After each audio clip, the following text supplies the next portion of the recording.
Oh, well, it does help if my mic is on. Okay. No wonder they weren't paying attention. I'd like to call to order the regular governing board meeting. The time is now 7:10. Let the record show all board members are present. And we will have the presentation of the colors from the Deer Valley High School Air Force Junior ROTC Color Guard, followed by the pledge.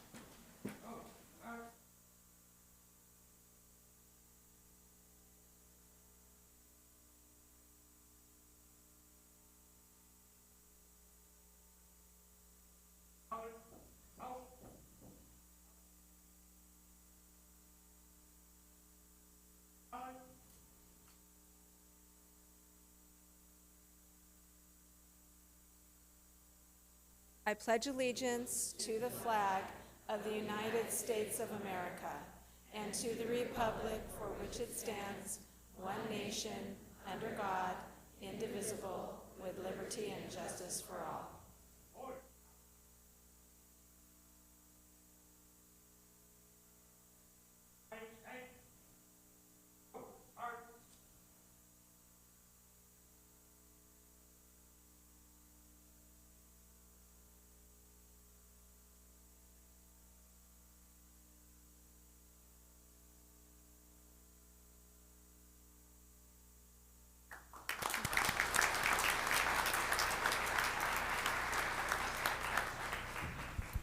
I would like to say thank you to the Deer Valley High School Air Force Junior ROTC for that excellent presentation of the colors.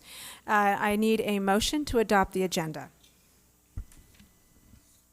I move we adopt the agenda and move items A and B to after reports item 3. So 6A and 6B? Yes. And that would be the approval for the recommendations of the principals of Paseo Hills and Sunset Ridge. Second. Sorry. All those in favor? I have a question. Oh, sure. Apologize. How many public comments do we have this evening? Oh, good job. 12. 12. And are they all for a specific item, or are they split? They're different items.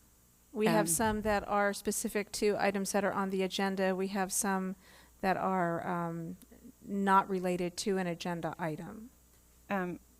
I'd like to move that I'd like to amend the motion to move 6A and 6B after 3 and before 4, and then put 9A after that, so before 4 as well. Okay, so you're moving item 6A and 6B to... Wasn't it originally motioned to be after 3B? It's motion to be after governing board and superintendent reports. Okay, and I would like to add 9A to that as well. Okay, and you want that placed after the approval of the After principals? 6A, 6B, Okay. 9 to go after 3A and B. So is that all public comments you wish to have moved? Or... Yes, I'm asking to move 9A to that spot, and then folks can either decide to speak at the public comment spot, or they can speak during the agenda item if they so choose. Okay, so I'll second the amendment. Okay, so just make sure I'm understanding the items that were for public comments that were not specific to an agenda item are being moved to after the approval of the principals, and people will, are you saying they have the choice of either speaking at their agenda item or during the public comment section? Always. I just want to make sure I understand what your Always. It thoughts are. has always been practice that if you can either choose to speak at Okay. the item or during the public comment. So Okay. if we move public comments up and they would like to speak there rather than wait for Okay. the agenda item later in the meeting, that would be their option. They're always welcome to wait and speak then at Okay. their agenda item. All right, so we have an amendment to the motion. We have a second to the amendment to the motion. Is there any further discussion on the amendment to the motion? I want to make sure I get this all right. Right, I know we're approving the amendment. I'm just making sure there's no other comments on the amendment. So we will now vote on the amendment to the motion. All those in favor Aye. of amending Aye. the motion? Aye. Aye. Any opposed? Hearing none, The amendment to the motion passes 5-0. So the amendment was to move the approval of the principals, items 6A and 6B, to after 3B, superintendent's report, followed by item 9, which would be public comments. So now we need to vote on adopting the agenda. I move we adopt the agenda. We just call the vote. It's our, yeah, Okay, just call the call vote. the vote. All those in favor? Aye. Aye. Aye. Any opposed? Okay, hearing none, passes 5-0.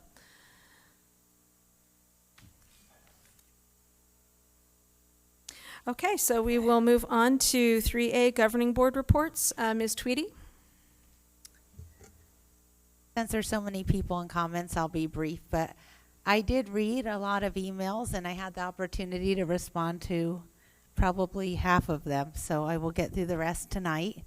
And I want you to know I completely understand your concerns about the 301 money and Fund 13. I had the same concerns when I worked in the district. I voted against our current allocation. Last summer, it passed anyway, and that's unfortunate because it's not fair to you guys. So definitely agree with where you're coming from on that. I also am extremely concerned about the performance pay for the counselors, so I'm aware of that situation, and I do think that we need to address that as well. I was really concerned and disappointed when I looked at the Auditor General's report because there's two issues here, and one is clearly the state, and I hope our legislature gets their act together and funds education. I mean, there's just no doubt about that.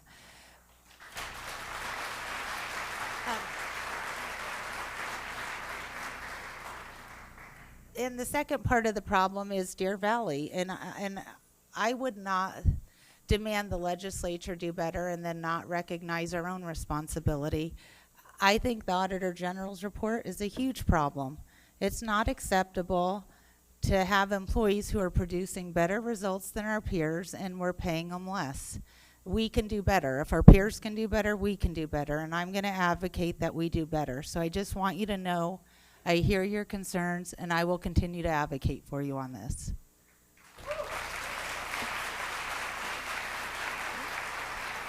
Thank you, Ms. Tweedy. Mrs. Fisher, board report. I'm going to try and keep it kind of short. We were just here a week ago, not even, I think, 4 or 5 days ago. I have been reading emails. We have tons of them. I still have 121 to read, and will respond. I was more concerned. I've been reading a lot of Facebook and Twitter and reading a lot of pro-teacher, anti-teacher, pro this, anti-that. There is so much love and hate going around on social media that it's overwhelming. So I just wanted to kind of share a little bit. One of the emails I did receive that I did read thoroughly, it was a longer one, was a individual who was concerned, they felt scolded. And I kind of thought about that. I thought, well, okay, I can see their point. I was talking to one person, not a room, but I understand the point. So I started thinking, I'm going to turn it backwards. I want to thank the teachers who have positively represented not only Deer Valley, but their profession in how they talk to others in person and on social media.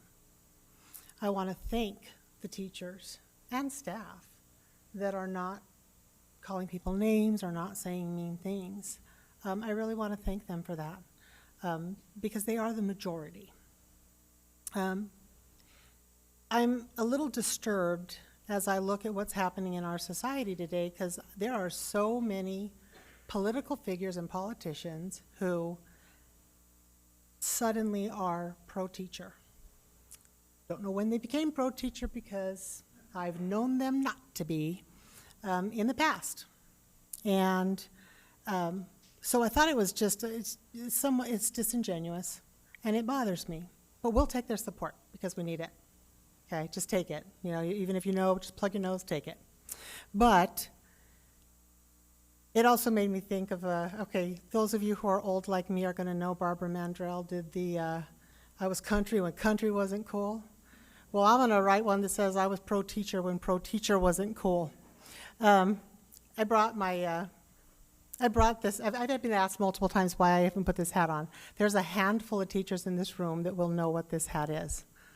In 2014, when they were working to get me elected, we went to a Patriot event, and they bought me this hat.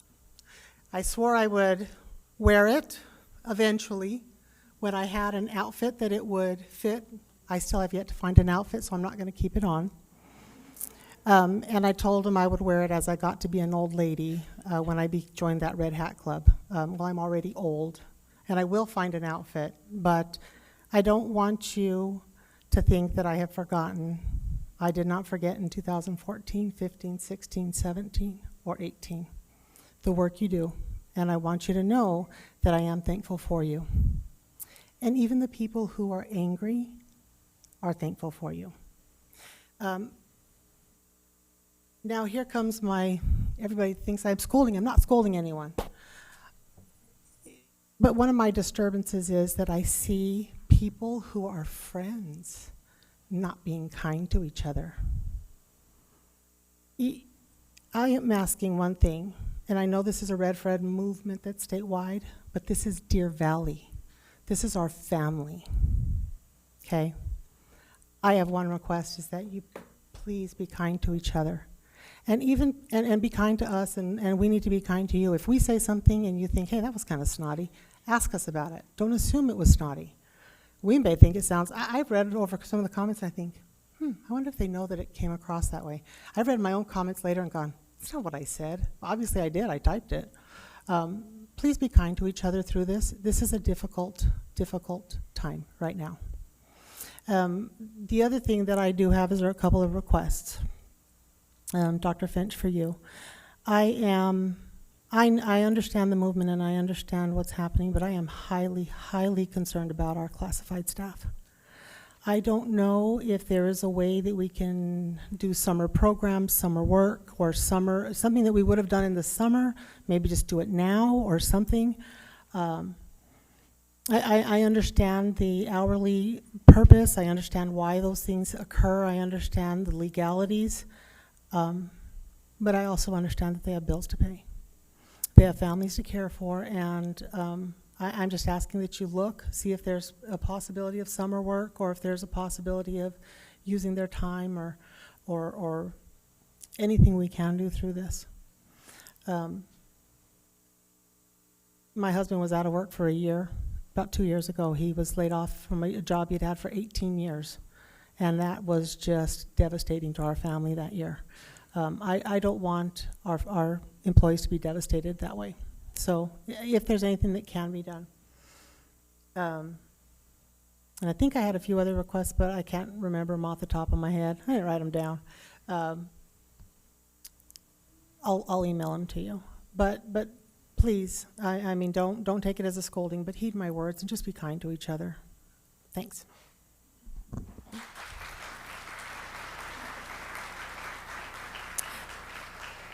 Thank you, Mrs. Fisher. Mrs. O'Brien.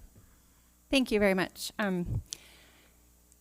It has definitely been a busy couple of weeks. I don't need to tell you all that, but I want to remind everybody that last week was Volunteer Appreciation. And so thank you to all the volunteers in our Deer Valley community that spend, I believe it's thousands and thousands of hours. I haven't seen the numbers lately or what those dollars amount to, but I know they've always been astronomical in the past, that contribute to the well-being of our students, teachers, and staff at our schools. I got to attend some of the volunteer appreciation events, and the schools did a great job.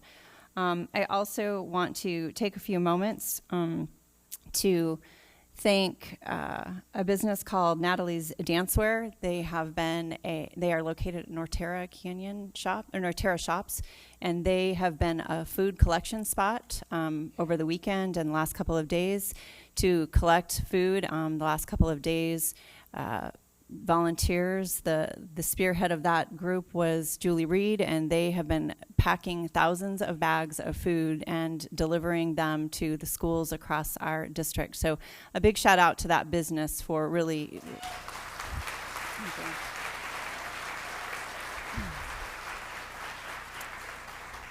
for stepping up. In addition, I also want to thank all of the teachers and staff, community members who have taken time to email me over the last couple weeks about the various topics that are of interest and concern to them. I received lots of emails on Prop 301, and much like my fellow governing board members, I have not had time to respond to them all. I will work diligently to get back to each and every one of you. I'm especially excited to have our discussion this evening and have additional information on that.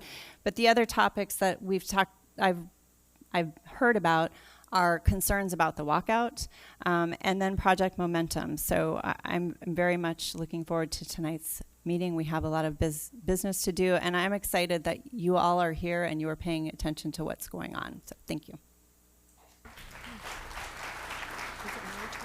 Thank you, Mrs. O'Brien. Mrs. Ordway. All right, I just want to thank everybody for the energy that you've put forth to move the needle for sufficient funding in education, period. People are listening. I don't know how fast we'll move, but at least we're being listened to, so thank you for that. And I do have to write everything down because I've been up since 5 and I'm a tad bit tired right now. So I want to thank all the members of our DVUSD family and beyond, because there are people that are helping us that are not only in Deer Valley boundaries, but even from other states that are supporting. So Ms. O'Brien already talked about the Army that's been mobilized to ensure the students are provided with food in the event of the walkout. I say that because it is Tuesday. I'm also looking for a commitment from my board members and everyone in this room so we can have respectful and responsible conversations where we can feel free enough to ask questions that, when the questions are being asked, may not sound like it's going in a direction that you want, but know that questions are asked truly to find out what ramifications are, because I don't want to replicate our hasty decisions for the travel and for addenda, because we keep going back. So now that we have those two examples, I really would like you guys to know that when we ask questions, we're being very deliberate in asking, so that when we come up with whatever we come up with for discussion on 301, it is going to be something that we have been able to look at what the ramifications are, what intended and unintended consequences are. So if indeed that plan does change, it changes smoothly, and it's a workable plan instead of going backwards and backwards to fix it. So a respectful atmosphere, I think, really does help everybody be able to ask questions and not ask them because, you know, people are going to stick their tongues out or do whatever you guys do. So I want to stick to facts, and I want to stick to what's best for our organization. And going a little bit on what what everyone has said, we're all humans. No one here went to be elected on this board because we don't like school. We love our students, we love our teachers, we love our plant foremen, we love everybody, and we're just trying to make work what we get from the state. So if we stick together and we're not divided, even though we can disagree on certain things, but if they know that districts are together wanting that needle to move, I believe they'll listen more. So that was short for me. Thank you. Okay. So normally I try to do a fairly brief board report, but it looks like from my notes I have rather a long list, so please bear with me. Don't be shocked, but I received some criticism regarding the last board meeting on, I believe it was April 10th. So I just want to go over a couple of things. I did receive some criticism that we didn't have enough chairs out. I've been informed that all the chairs we have are now out, so I apologize if there's anyone who's having to sit on the floor. All the chairs are out. We're not, there's no attempt to discourage people from attending. So just sit crisscross applesauce like a good kindergarten teacher. The other criticism we received was from the microphones, people not being able to hear. So the microphones have all been turned up top volume, I've been informed. So if you can hear me, clap once.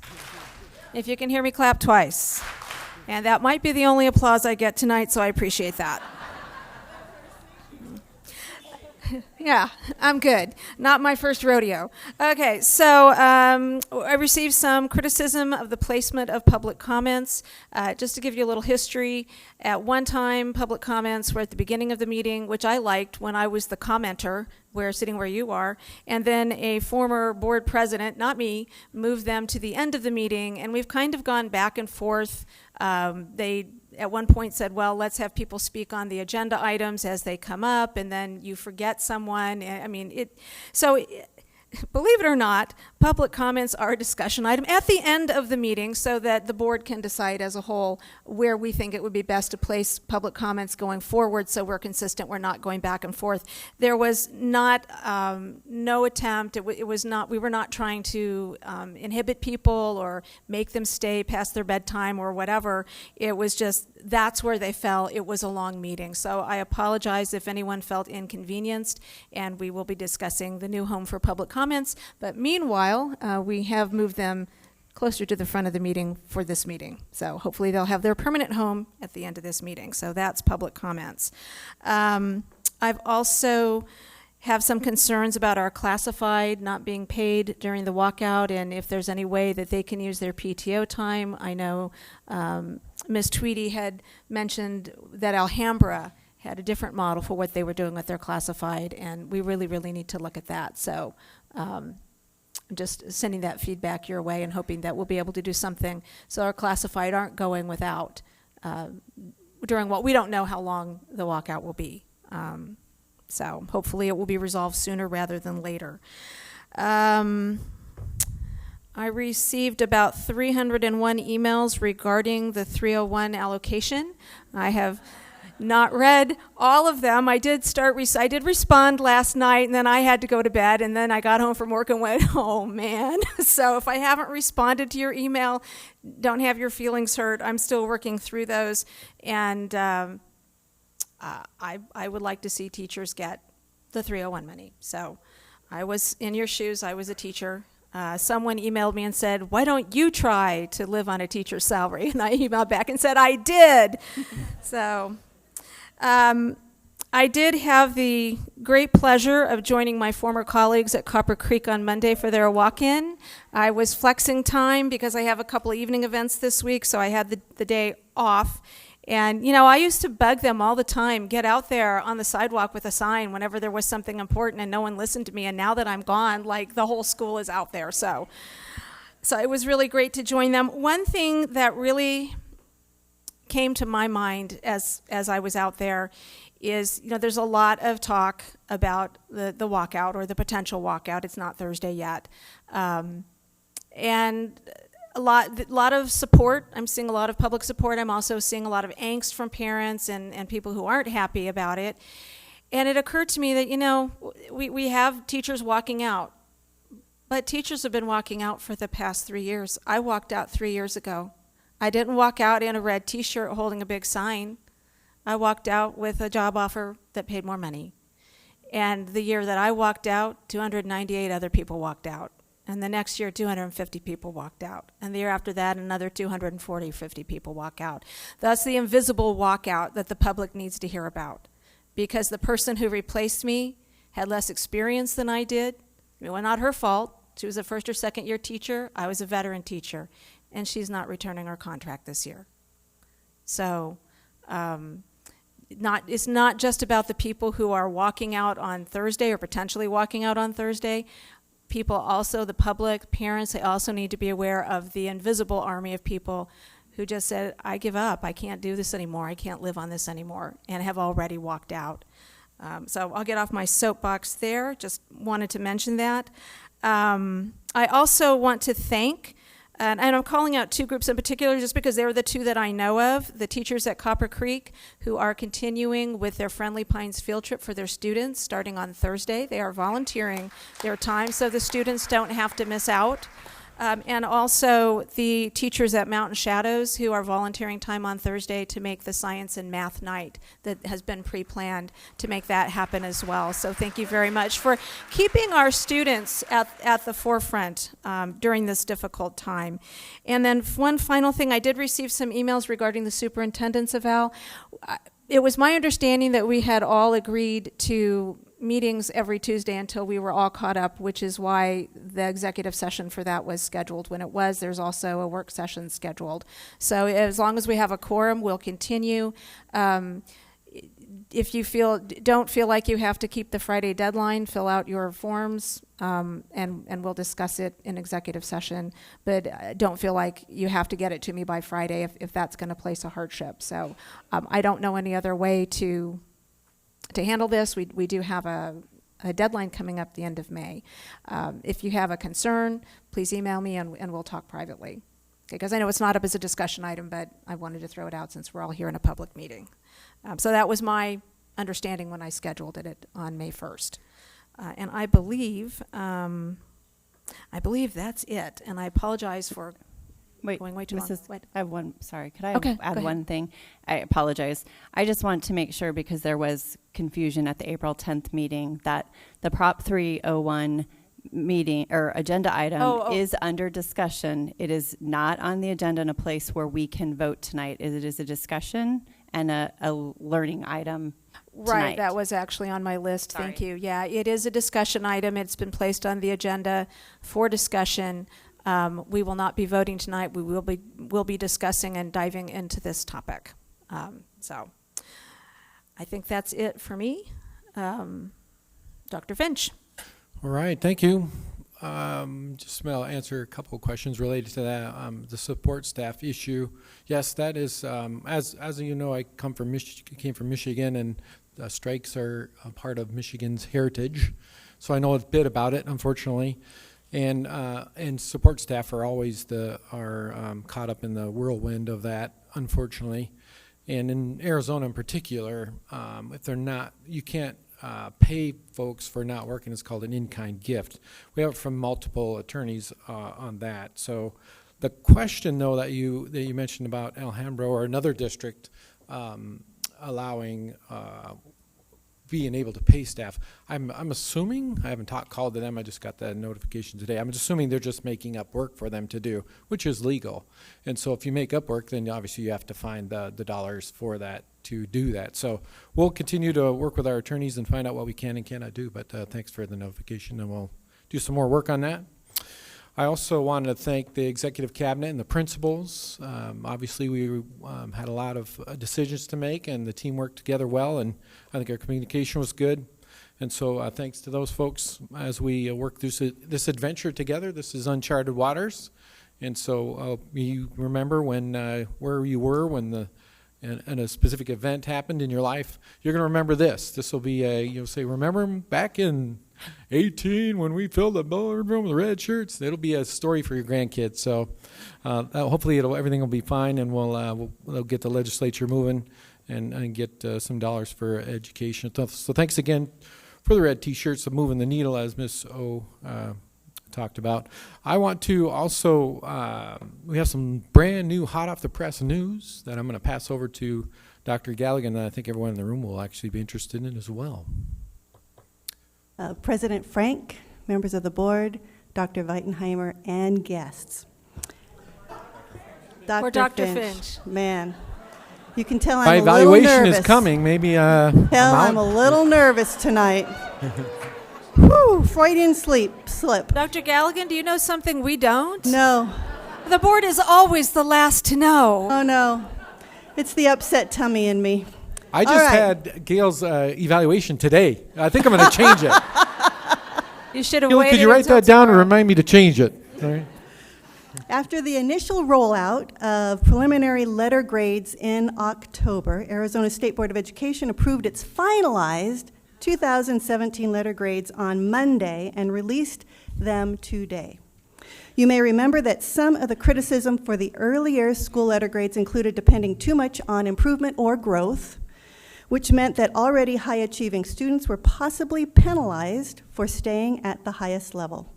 The board voted to award more growth points to high-achieving students than it had previously awarded. In addition, students improving in 8th grade math also received adjusted higher points in the growth category. We are so excited to report that Deer Valley has some schools whose final letter grade increased. Congratulations to the teachers, students, and administrators of Canyon Springs,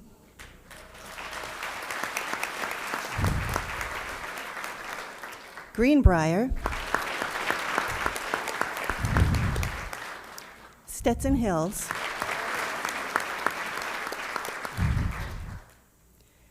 oops, well, it's not coming on, Paseo Hills,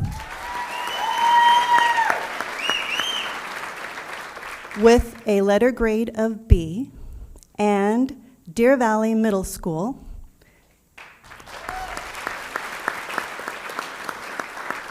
with a letter grade of C. What this means is 91% of Deer Valley schools have an A or B letter grade for 2017, and all of our campuses have either an A, B, or C letter grade. That's a huge celebration. Yep.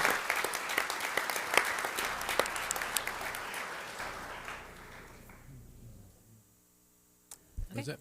All right, Thank thank you. you very much, Dr. Galligan, and thank you, Dr. Finch. All right, so we will move on to item 6A, and can I get a motion? I move that the governing board approve the recommendation for the principal of Paseo Hills School. Second. All those in favor? Oh, I'm sorry. know who it is. I apologize. I'm sorry, we were Yeah. You did. Paseo Hills. Thank you. President Frank, governing board members, Dr. Finch, we'd like to recognize Jamie Hood as the candidate recommended as the principal of Paseo Hills. Jamie is a 3-year assistant principal in our school district coming from Ohio, and I know Dr. Finch is proud to recommend her. I think she's somewhere behind me. She's right Jamie. there. Is.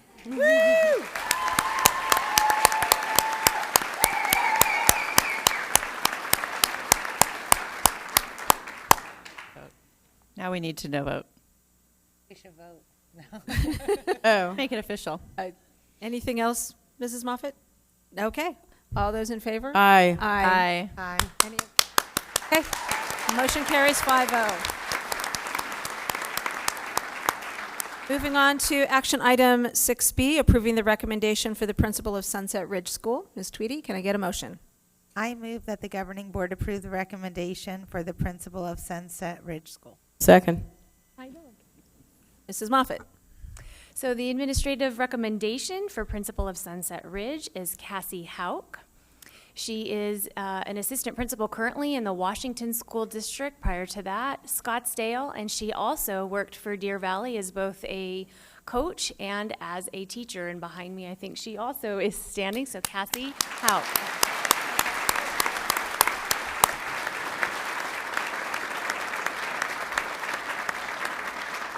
Okay. All those in favor? Aye. Aye. Aye. Any opposed? Hearing none, the motion carries 5-0. Congratulations to both new principals. Okay, so now we are moving on to public comments. Okay, so when I call your name, please step up to the microphone. We'll start with the first 4. Larry McCown, Sandra McCown, Tamara, I hope it's Idler. I'm probably totally mispronouncing your name.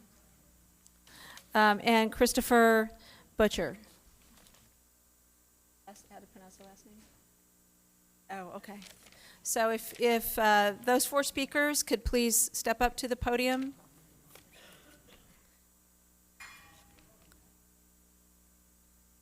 I see 2 out of the 3. Thank you. Mrs. Frank. Yeah, okay, I see. Thank you. Did you say there were 12 speakers? In total, I believe. So are we Are you going to allow 3 minutes? We for are everybody? allowing 3 minutes. Okay, just verifying. Okay. Okay. Tell them if they want to wait for a different agenda item to let us know. No, these aren't to an Okay. agenda Ready? item. Should I? Okay, so Ms. Tweedy, if you'll read the admonishment. The board invites public comment on the district's business in general and on any agenda item in specific. All speakers must observe the rules of decorum. Speakers must fill out a card listing name, address, and topic and hand it into the board secretary prior to the president calling the meeting to order. Speakers must make their comments in no more than 3 minutes. If necessary to accommodate all speakers within 30-minute overall limit, the board president may shorten each speaker's time. Constructive criticism is in order. Rudeness, vulgarity, disruptive conduct, or remarks disrespecting personal dignity are not in order and will not be allowed. Under the Arizona Open Meeting Law, the governing board cannot discuss or act on any items not listed on the agenda. Board members may respond to criticism made by a speaker, ask a staff to review a matter, or ask that a matter be placed on a future agenda.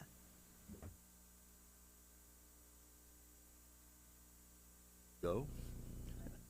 Hi, my name Right. is Larry McCown, and I just want to simply state that my wife Sandra and I attended a school board meeting back in May of 2007. Nothing has changed on the issues that we addressed at that time. Handwriting and spelling and instructional materials are our big concerns. We have met with Curtis Finch in November of 2017 and again in April of 2018. We've met with Gail Galligan, Terrell Account, who refused to provide all instructional materials according to AZ 15-102 and AZ 15-721, AZ 156-732, and DVUSD policy explained in KB parental involvement in education. I've called Jenny Frank and left messages to schedule a meeting to resolve these issues, and Ms. Frank, you've not returned my calls. In January 2018, we involved an attorney who specializes in children's rights. Lori Kirsch Goodwin has called your attorneys. The last message from Kathleen Dooley with Udall and Shumway Law Firm was, "I'm trying." Our attorney has asked to receive instructional materials according to state law and DVUSD policy. We were promised this on March 19, 2018. Our attorney has asked for DVUSD to put in writing that they will or will not provide all instructional materials according to state law and DVUSD policy. AZ statutes, parental involvement in schools, AZ 15-102, common schools course of study textbooks, definition, access, and instructional materials by parents and guardians, and AZ 15-730. DVUSD's school board's role is to review and provide all instructional materials. And I'll cite KB the KB policy anyway. Item number A, you should include and provide a method by which parents may learn about the course of study for their children and review learning materials, including source of any supplemental education materials. And item D, provide a procedure by which parents or guardians of students enrolled in the district shall have access in advance to instructional materials, learning materials, activities currently used by or being considered used by the district. Going forward, I'm requesting that the DVUSD attorney answer Lori Kirsch Goodwin. I want an answer by May 1st, 2018. If I don't get an answer, a reply from Ms. Frank stating that DVUSD will abide by the law, state law, and district policy regarding instructional materials. We'll file a lawsuit, and whatever happens will happen at that point. So, thank Okay, you. your time is up. I would like to respond, which is my right. This is not a back and forth conversation. You've had your 3 minutes, and now I will respond to a criticism that you made. I did email with Mrs. McCown. The list of items that were concerns that were requested to meet with me about were not governance items. They were management. I was assured by Superintendent Finch and Dr. Galligan that there had been numerous meetings. I was also informed by email that an attorney was involved. I cannot speak to, once attorneys are involved, I'm not having a private conversation unless our attorney is also present. So I would ask Dr. Finch if you will give me an update on what is going on with the attorneys, then I can look at that from there. Thank you.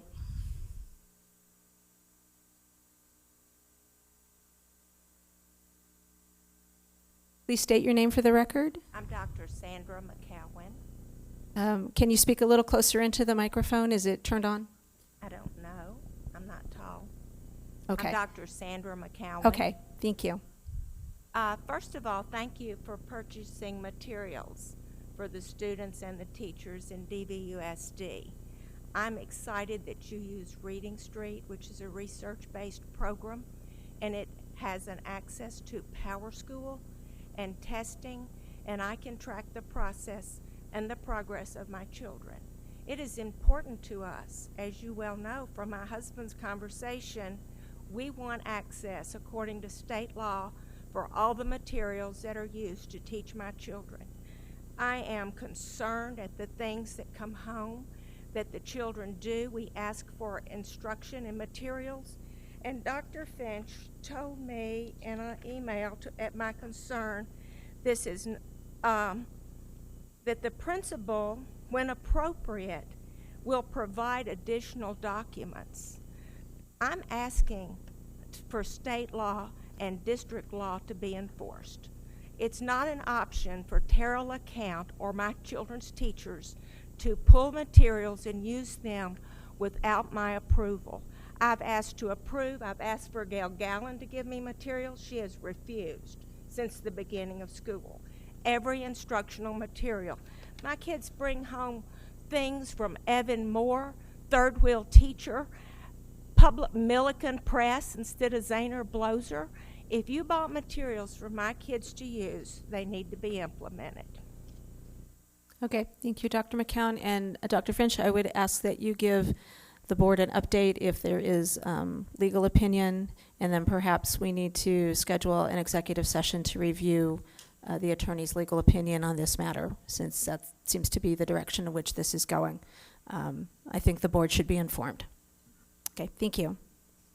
So our next speaker, please state your name for the record.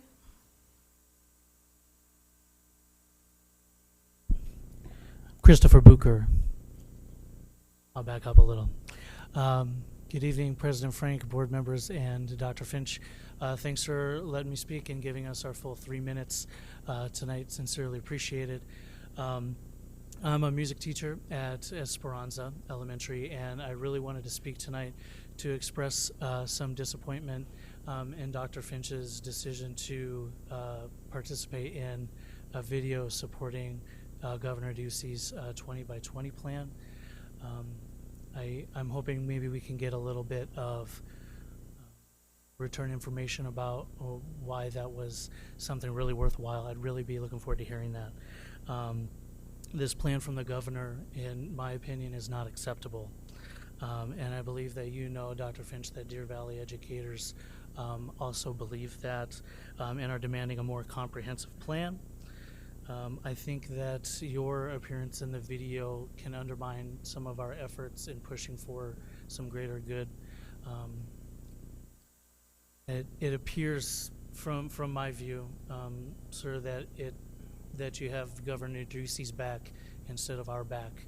And I hope that's not the case, in hearing some of the things that you've been talking about tonight, and getting food for our students during the walkout is all really appreciated. So I hope that's not, I hope it's just an appearance issue. I remember a couple of weeks ago, there was somebody who spoke that said that to make us proud as Deer Valley educators, and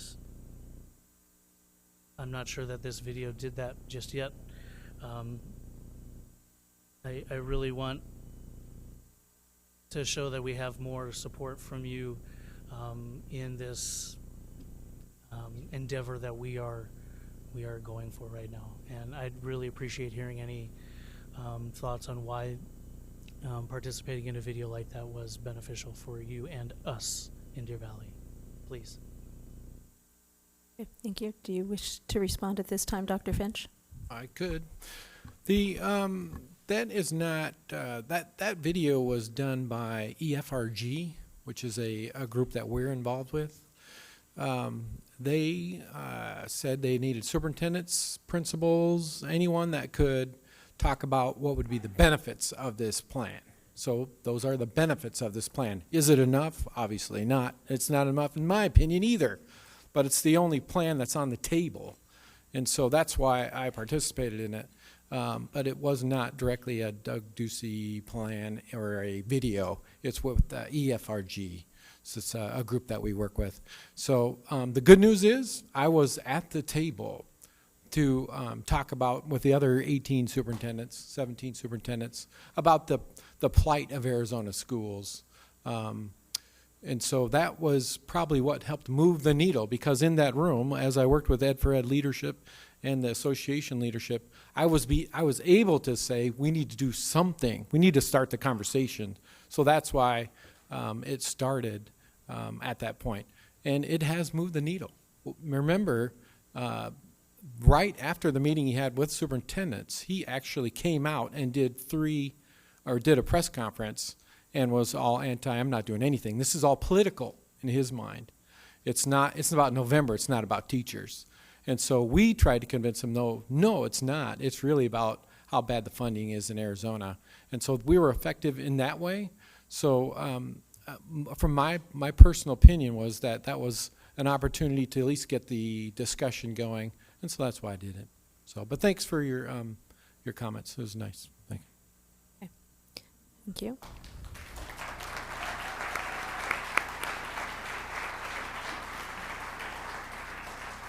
Okay.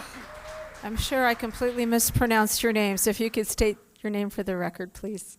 My name is Tamara Eidler, and I come to you tonight as a medical professional. I am currently a trauma program manager with Banner Health, but I'm also the mother of a daughter that attends Legend Springs in the 4th grade, and soon to have my son joining preschool at Legend Springs this fall. So I came to remind you guys of the event that happened back in 2012 with the Sandy Hook Elementary School, where 27 innocent people lost their lives. Autopsy reports indicated that 30% of those lives of people that died could have been saved with direct pressure being applied to their wounds. Due to many situations similar to this, EMS is delayed in coming on scene and cannot respond to these people in a timely fashion. Therefore, civilian intervention is encouraged and necessary to save these lives and prevent these deaths. Uncontrolled bleeding is the leading cause of preventable death and trauma. Adults can bleed out in 5 to 7 minutes, and a child can bleed out in 3 to 4 minutes. The American College of Surgeons Committee on Trauma developed training to provide these skills to the civilians and our community so that they can intervene until EMS can arrive. This is called Stop the Bleed Initiative. And my proposal is that we start providing this training to our faculty and our staff at the schools. The training is only approximately an hour long in length. The classes are free. They're mobile. Banner Health has dedicated a lot of funds and money to gain training supplies so that we can come and train anybody at any point in time. We just need participants. And there's no recertification, so it's not like CPR or BLS training where you are required to renew it every 2 years or anything like that. And so my last statement here is just we have to remember that as a community, we're not resistant or immune to the violence that's out there. So we should be proactive and provide this training to our people so that we can save the lives of our children, coworkers, friends, and family. Thank you. Okay, thank you very much. So, Dr. Finch, if you could refer that information to the appropriate department. I was actually wondering if you could email me your information. Absolutely. Thank you. Thanks. Thank you very much. Okay, so we do have additional public comments, some related to Project Momentum, one related to ASU Confucius Institute teachers. Those are items upcoming on the agenda, as well as several on Prop 301. So Are there speakers who wish to speak now or just at their agenda items, as their items come up on the agenda? Okay. All right, so we'll go, yeah. Before you move on, can I request a point of privilege from the board, just because I remembered the one thing I forgot? Sure. It's a little out of order. Microphone. It's a little out of order, but there was a lot of conversation also about surveys. We had a communication plan as a board, and the communication plan has not, it kind of died in January. And the one thing that I also noticed is all of our staff, our teachers are classified, and our community, sometimes people just need to talk. And I would request that the board consider using our SurveyMonkey subscription that we have, and just have a basic pulse survey on our page that people can take daily if they want. They can take it whenever they want, just to be able to say, you know, I'm okay, I'm not okay. Maybe if the board could come up with some just bullet to get a pulse, so that we know what's happening in our community. I just wanted to throw that out there to the board if they would consider having something like that. And that was it. Okay, thank you, Mrs. Fisher. So I think the rest of the public comments are to specific agenda items, so we're going to go ahead and start.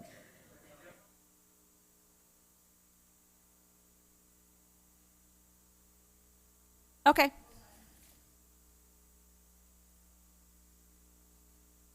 If you could, when you get to the microphone, let us know your name. I'm sorry, what? Into the microphone, Darcy. It's your choice, but if it's an agenda item, we can ask you a question or something. We can talk on an agenda item. We can't do that if you talk at public comments. That's okay. Okay. I'd rather get it over with. Okay. Of course, nervous. The adrenaline's pumping and you're ready. Okay, if you could please state your name. It's Heidi Deeney. Okay. And thank you, board members and Dr. Finch, for listening to teachers and putting the Classroom Site Fund on the agenda for discussion. I've been a teacher in the Deer Valley District for the past 26 years. Like any teacher that stays in teaching, I love my job and I love the children. We all know that we're not in this profession because of the money. With that said, just because we care about our students and love our jobs, we should not have to settle for substandard pay, increasing demands, and diminishing respect. We should not have to each and every year make signs, paint our cars, and protest for the slight increase in salary. An increase that certainly is not in line with inflation and is offset with increases in insurance. The Deer Valley School District mission is provide extraordinary educational opportunities to every learner. Monica Allred, our district spokesperson, said, quote, DVUSD's average teacher salary is $45,022 as compared to the state teacher pay average of $48,372. Think about it. We pay our teachers an average salary that is $3,000 less than the state average, yet we want to attract and keep quality educators. We want to attract students to our schools versus charter schools or private schools. So we invest money in our schools. Our schools are not in shambles. We make sure our students have the supplies they need to learn. We invest money in technology for all our students and schools. But the one thing that will make the most difference in whether a student excels or not is the quality teachers that that student has. That's where we need to focus our resources on. We have many extraordinary teachers in our district, and we need to value them to keep them there. This is in your control. What the state decides to do is not. This is something you can do right now to show your teachers that you value them. The money is there. We want to be an extraordinary district. I want to continue to be proud of our district. Show your teachers that you do value their hard work by applying 100% of the Classroom Site Fund to teachers' salaries. I want to commend you, our board members, for voting unanimously to support teachers. As per the resolution, the Governor Board, quote, is in full support of our educators as they advocate for meaningful pay raises. Now it's time to back up that statement. The money is there. Value your educators. Let's go from ordinary to extraordinary. 100% is not too much.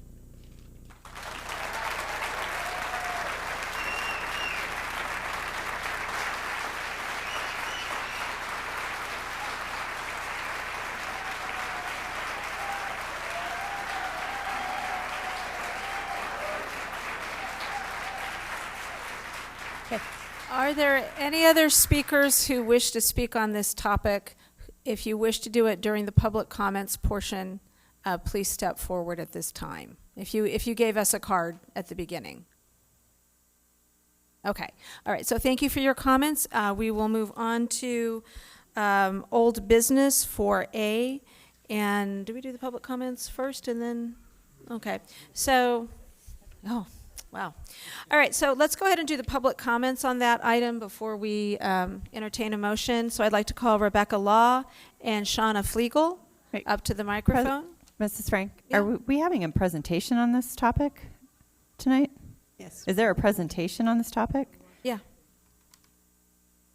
I just thought we'd do the public comments. I just wondered if we should have the presentation before they had their comments, but I don't know. That's fine. I just... They might change what they may change what they were going to discuss, and questions might be She's the answered, and new president. questions may have arose.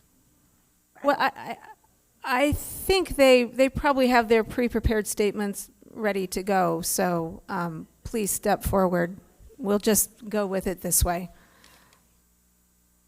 Please state your name for the record. Rebecca Law. President Frank, Dr. Finch, members of the board, thank you. I'm a second-year math teacher at O'Connor High School, and I'm very excited for Project Momentum. This opportunity to work on a small team of 4 people who teach all the same subject gives us opportunities for easier communication and collaboration, as opposed to what we have now, which is 7 people who teach 2 subjects, all scattered about.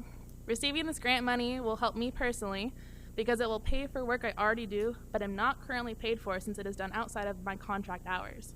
I will be more prepared for the school year and have funds coming in. Like most teachers, I had to work a summer job last year, but because of the stress it put on me, I plan to not have a job this summer. Luckily, with the opportunities from Project Momentum as well as curriculum planning, I will have enough to at least pay my bills, buy gas, buy food, normal stuff. One concern that came up at the last board meeting was whether or not the money would keep coming in. If this is a one-time thing, that's perfectly fine. If we just have one summer with this opportunity to make projects, kind of sit down as a team, create the new materials. We just got new curriculum this school year, so even if we just have this one summer with this opportunity, that's plenty. That's a great opportunity to sit down, create things, and it's a little extra money, which is always nice. I'm actually looking forward to teaching all geometry because of this project. How many people do you know that would say they are excited to teach geometry for an entire day? Without this grant, I'll be a little disappointed and feel robbed of an opportunity that I think is beneficial for me and my team. I am very lucky that my school has been offered this grant, and I think it will help me grow as an educator. Please support this project and support us. Thank you. Okay, thank you.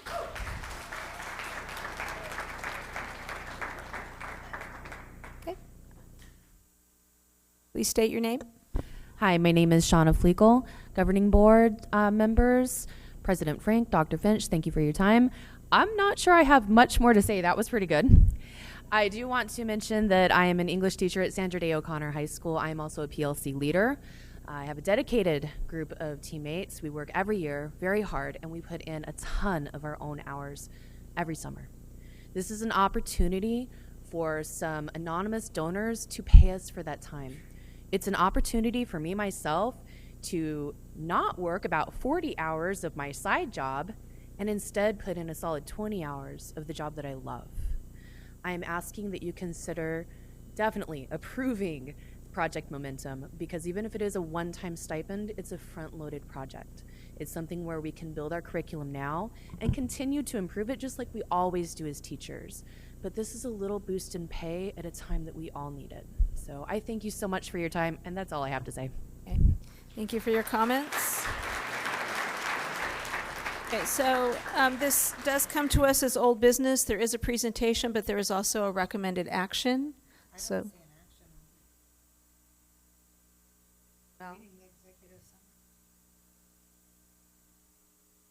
Stand by.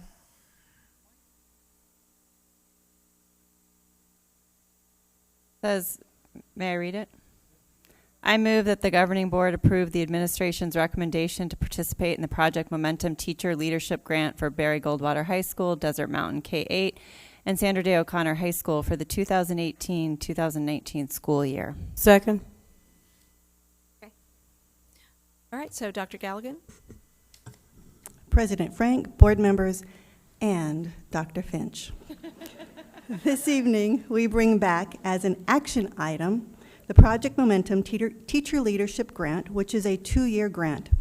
As shared at the last board meeting, we know that it is only through a thorough research-based approach to teaching and learning that the impetus for meaningful gains in sustainable student achievement can be achieved.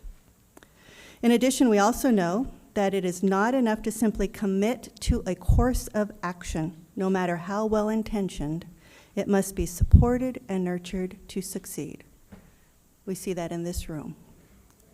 Dr. Stulk, principal of BGHS, Dr. Schwarting, principal of Desert Mountain K-8 School, and Dr. Miller, principal of O'Connor High School, will share information with you this evening regarding the potential impact of Project Momentum's Teacher Leadership Grant on their campus.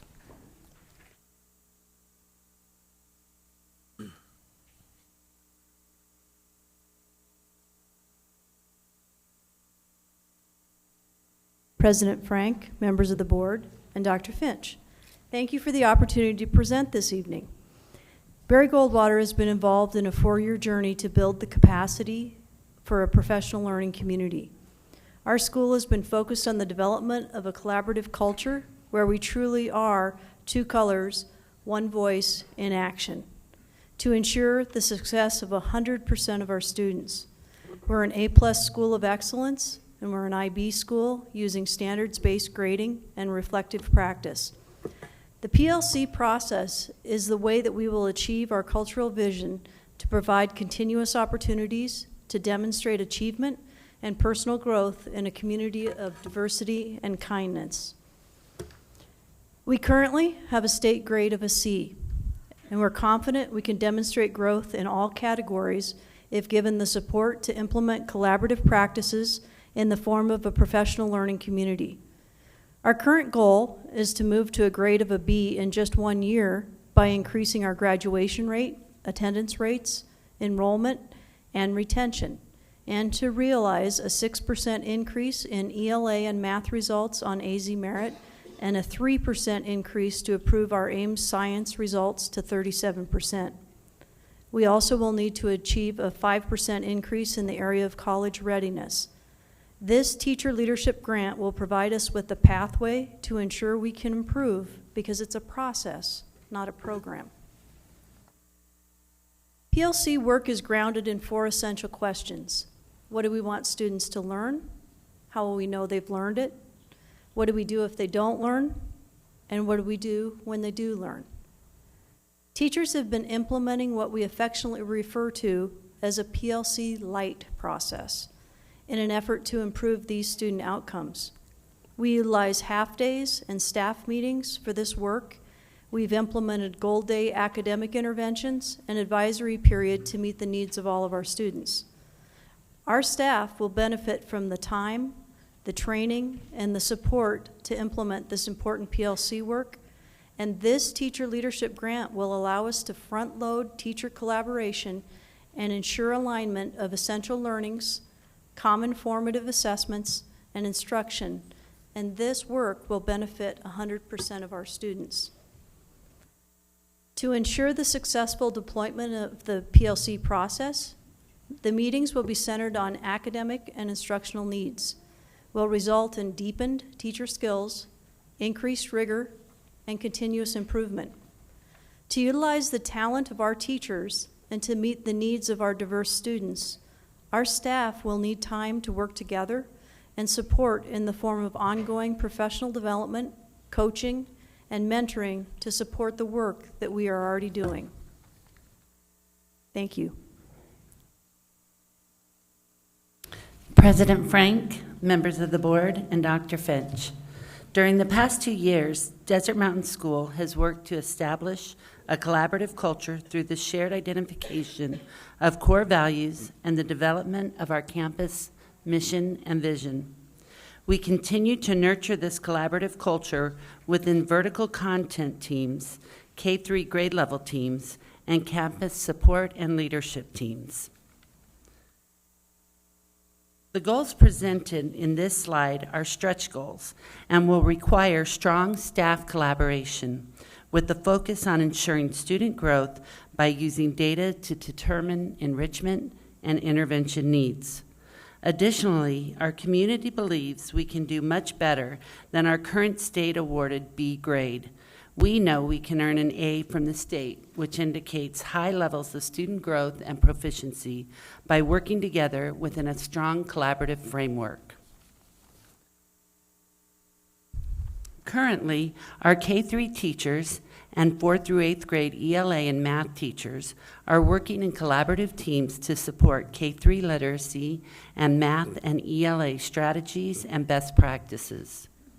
Our current data indicates we have been somewhat successful with strategy focus within these teams. However, due to limited resources and time, our teams aren't able to accomplish as much as they feel would be necessary to meet the student achievement goals they've set for their students. The Teacher Leader Grants will allow our teachers to accelerate and align their current work on essential learnings, formative assessments, and instruction. President Frank, board members, and Dr. Finch, thank you for this opportunity to present this evening. O'Connor High School has built a success to this point on high academic standards, the empowerment of our staff and students to lead, learn, and contribute. But due to the time constraints and lack of comprehensive understanding of collaborative planning and instruction, we're limited to what we can achieve on our assessments and our student learning. The lack of ability and of not being able to onboard properly with having access to the expertise as needed has prevented us in reaching our full potential. We now have the opportunity to expand on the hard work we've put in, building our collaborative teams and creating a culture of continuous learning for all our students and staff. Before I turn the page, there's a distinction there. We are an A+ school excellence that we just got, so I just want to throw that out there. So I'm a little proud of that. So our focus is to ensure that 100% of our learners achieve mastery on identified essential learnings. This is only accomplished through collaborative teams. This will translate into higher rigor and success on state and national assessments, our AP scores, which parlay our success into higher enrollment and continued improvement on our students' social and emotional well-being. Our current reality is that we are good, but we are good, as you can see, but we're not great yet, and we owe it to ourselves, our students, and our staff to provide them with access to all the best instructional strategies and collaborative interventions out there. This slide shows our values in building teacher teams, so no teacher is an island, leveraging our teachers' time and talents. This can only be accomplished through guaranteed learning and planning time for our staff. During this collaborative time, teachers will be responsive in developing and delivering response to intervention, identifying students who need more assistance and support while providing an intentional structure of success for every student. Lastly, O'Connor has developed a culture of continuous improvement in a collaborative format. We have agreed upon processes and outcomes that matter to all. We have the commitment of our staff with the successful implementation of Eagle Hour with the current success that we have experienced in our tech-rich culture, our new state recognition, and the continued proficiency improvement. OHS is ready to grow and improve on our state and national assessments, but to support our teachers and students with the highest quality, laser-like focus, and intentional professional development around. That is what Project Momentum can bring to our 3 schools. The Teacher Leadership Grant brings needed funding to front-load teacher collaboration in the summer, as well as provide some job-embedded collaboration time through the school year. The Teacher Leadership Grant provides $469,159 to support teacher learning and collaboration. This is $386,689 paid directly to teachers for pre-service collaboration. $69,870 provides substitute coverage for job-embedded collaboration during the school year, and $12,600 for 3 administrators to participate with teachers during the summer pre-service days. The 2 high school administrators are 12-month employees and as such do not receive grant funds beyond what is provided to their teachers. We are very fortunate that the grant allows us to be flexible in working with teachers whose summer vacation plans have already been set. In order to move to the next level of collaboration to ensure campus-wide student achievement rather than pockets of achievement, each school identified the importance of professional learning and collaboration embedded within the teacher leadership grant. The 3 schools surveyed their teaching staff collectively, and 97% of their teachers approved moving forward with the Project Momentum Teacher Leadership Grant. At the last board meeting, we shared the research by John Hattie, whose seminal research is on the educational practices within our control that will most likely lead to student gains. It is no surprise to many of us that he has landed on the power of collaborative learning. Hattie contends that the answer to student learning challenges lies in implementing policies and practices that promote systems that value and develop teachers and our school leaders. His decades of research have convinced him that the greatest influence on student learning is having expert, inspired, and passionate teachers and school leaders working together to maximize the effects of their teaching on all students in their care. At the heart of Hattie's answer is the notion of collaborative expertise in which all parts of the education system, our parents, teachers, students, and policymakers work together to use their collective expertise to support practices that lead to successful learning. In fact, this is the strategy Dr. Hattie identified with the greatest effect size on student learning, if you remember from last time. Building collaborative efficacy and instructional expertise has a 1.23 effect size in relation to student learning. Our plan to sustain Project Momentum falls within 2 categories: providing opportunity to front-load collaboration and then ensure there is job-embedded collaboration time consistently built into the school year. Based on timely and relevant student data, campus leadership teams can identify a content area or areas they feel need greater time together and as such would front-load collaboration during the summer. This would be a campus decision, again based on student data that could be utilized either with CIT funding or cash account funding at the campus. The idea and proposal for job-embedded collaboration has been described in this past spring in previous board updates and the board meeting. It will be a preview item later this evening. If the early release late start proposal were approved for the 2019-20 school year, job-embedded collaboration time would be addressed not only for these 3 campuses, but for all campuses in Deer Valley. If you remember also from the last board meeting, Deer Valley was selected along with 2 other districts, Avondale, who is in their 2nd year, and Wickenburg, I believe, was the other district, to be a petri dish of looking if PLC practices and collaborative time is an effective way to address teacher and school administrator learning and improve student achievement. Because we were identified as a district with a range of students and teachers, that's why Deer Valley was selected and why these 3 schools were selected. As you have identified, this is an action item, and we hope that you will support this request. Thank you. Thank you, Dr. Galligan, and thank you to the principals who presented. I do have a couple questions. And then I'll open it up for discussion and questions from fellow board members. If you go back to the survey, 97% of the teachers were in favor. Was that 97% of the teachers or 97% of the respondents to the survey? Because if you didn't have 100% of your teachers respond to the survey, then it would be incorrect to say that you had 97% of the teachers, if you kind of follow the rabbit trail. Did you have 100% of respondents from your campus?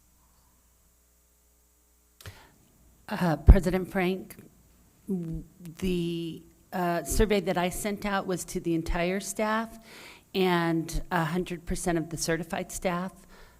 I'm sorry, it was sent out to 100% of the certified staff members, and 100% of those members responded, and Desert Mountain actually had 99%. So the 97% is it's a cumulative score. Mm-hmm.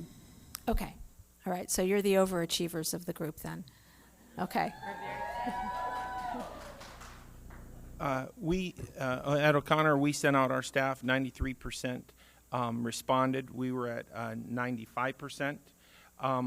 And again, I also have surveys that I give my department chairs for the last 4 years that are in support of that, and also 35 of our LLT leaders, we call it level learning teams, but they give they're given a survey twice a year too on how we can improve. So, but those were our numbers. But of the survey for Project Momentum, it was 95% of the 93%. Okay. Unfortunately, we were a little lower, yes. Okay. Mm-hmm.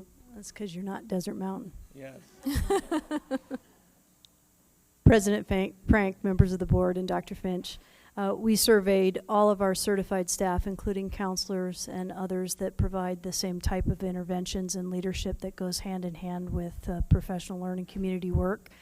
And we had one teacher who responded in the negative, and we don't know why, but our percent was very high. Okay. Now, in terms of the summer and the pre-service days, you gave the amounts that the teachers would be paid. I appreciate having that detail of information. So the grant covers the summer and the pre-service days. And then you mentioned taking money from CIT or cash accounts. And I just want to make sure I understand what the grant covers and then what the cost to Deer Valley is.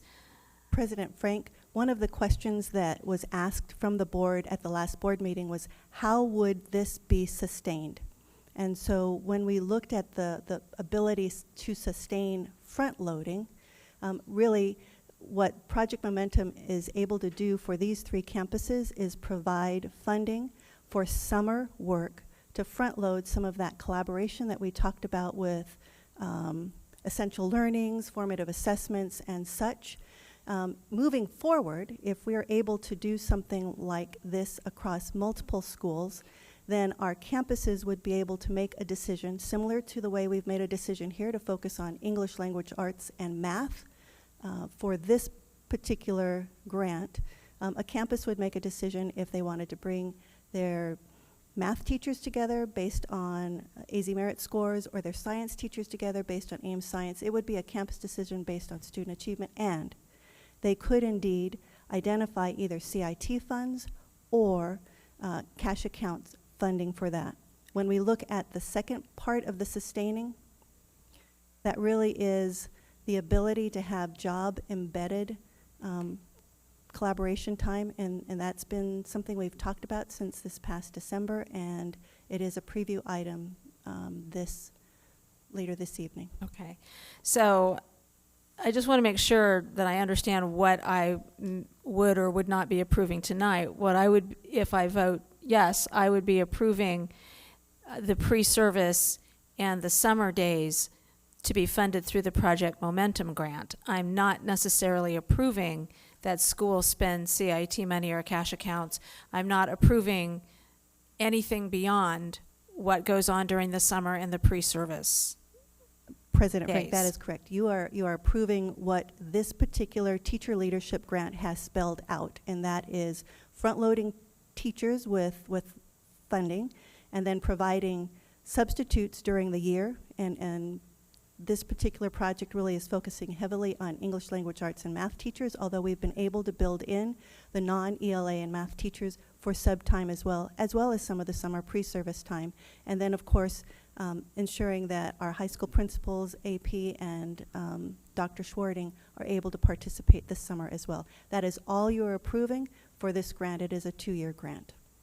So then that would cover pre-service and summer institute days this summer and the following summer. Am I understanding that correctly? You said it's a 2-year grant, so would that be?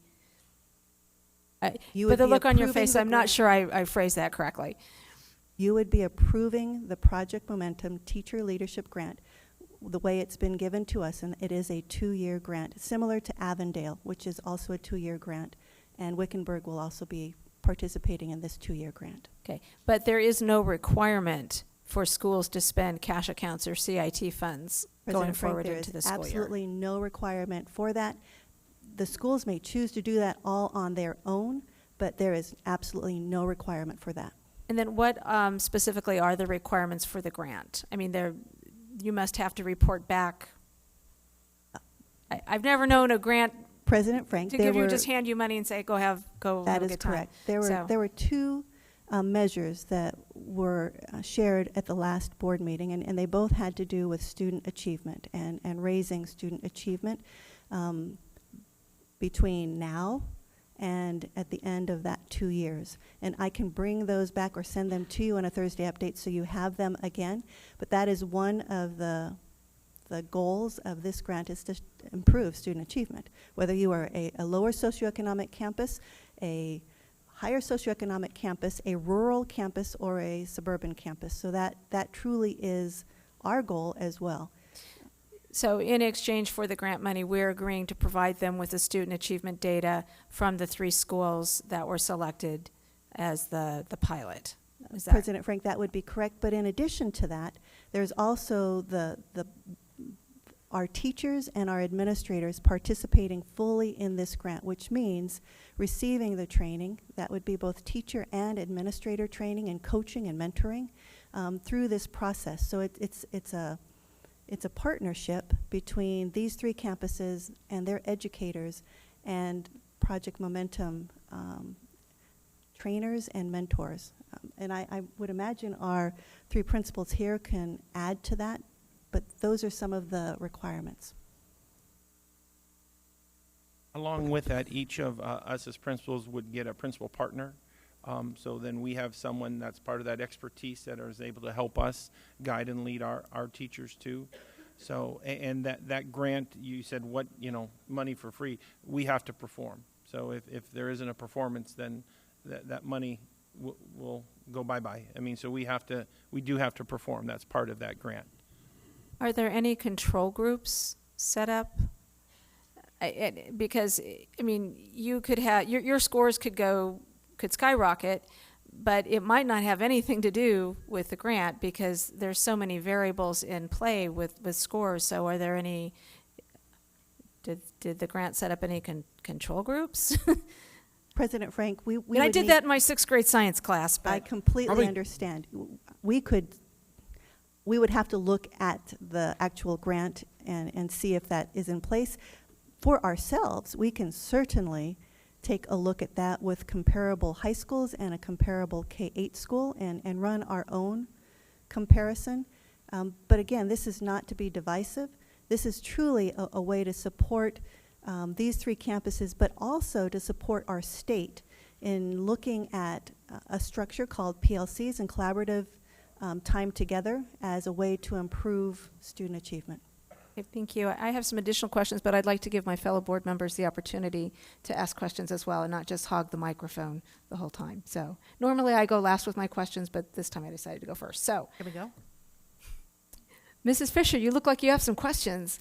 No, actually, I don't. I want to commend you and I want to thank you because you did take every question that we asked, and I think you represented it here beautifully. I want to thank you for talking, for surveying our teachers, because this type of a program is something we do with them, not to them. Professional development comes from them. They know what they're doing. A teacher that has a strategy helps another teacher with something that maybe they don't do. They know so much more of that classroom management, those classroom items, and so I want to thank you for surveying them and for letting us know that they did respond. That's very positive that your campuses did respond to you that completely and positively. So I really just want to thank you for being so comprehensive with, because I know we threw a lot of questions at you, and they almost seemed a little negative or what have you. They're not intended to be. We just want to protect our staff. We can't pay them a little bit more and then work them to death. So I do want to thank you. That was all. Ms. Tweedy. I guess there's a few things I wanted to ask about, and I'm sorry because I didn't hear from employees at 2 of your schools. I did hear from employees at 1, and I must have heard from the 1%. I was really concerned because the survey that was sent out to 1 school was sent to me.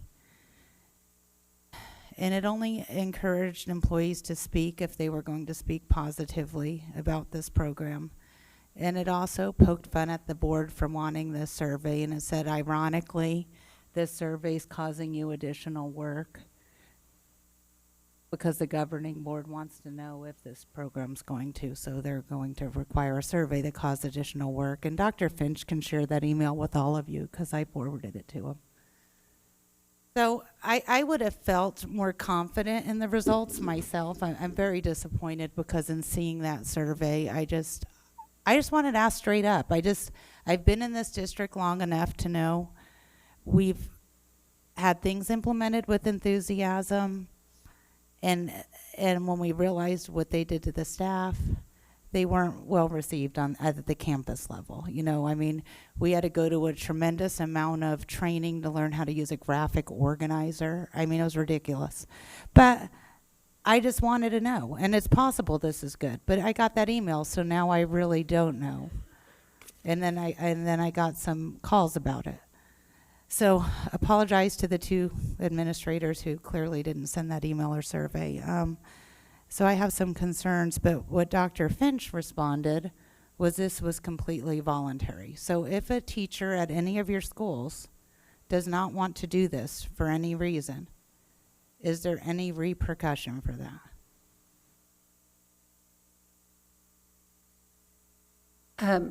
At Desert Mountain School, we are currently working in collaborative teams, so this is work that we are already doing. It is part of what we've identified that we need to work through our mission.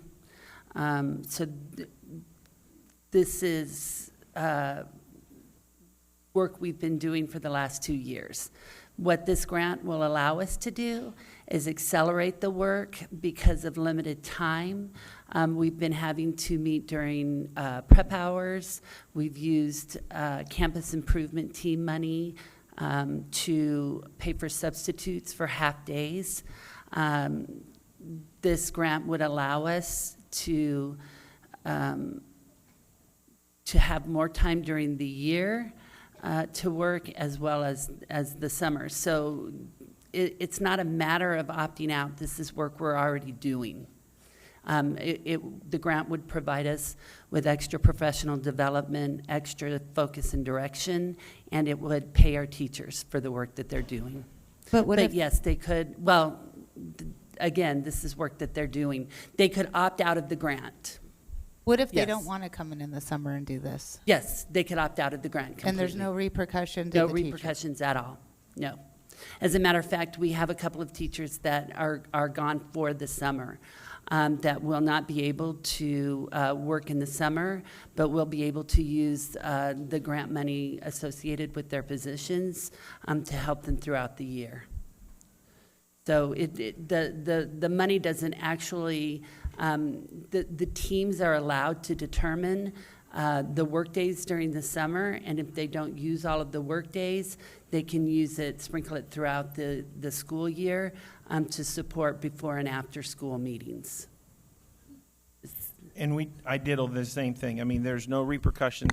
There's some that, a few that already have daycare issues for the summer or are going to be gone, so there's no repercussions. But what Dr. Swarding said is what we've been doing and what I put on our slide. We've been doing the work for the 4 years, so this is just that way to front load that. But there's no negative repercussions.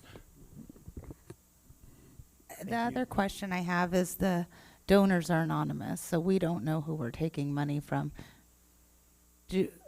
I guess it concerns me that they don't want to be known, that I don't know who we're taking money from. Do we take anonymous donations from other people? I mean, is this a common practice? Well, that's reassuring.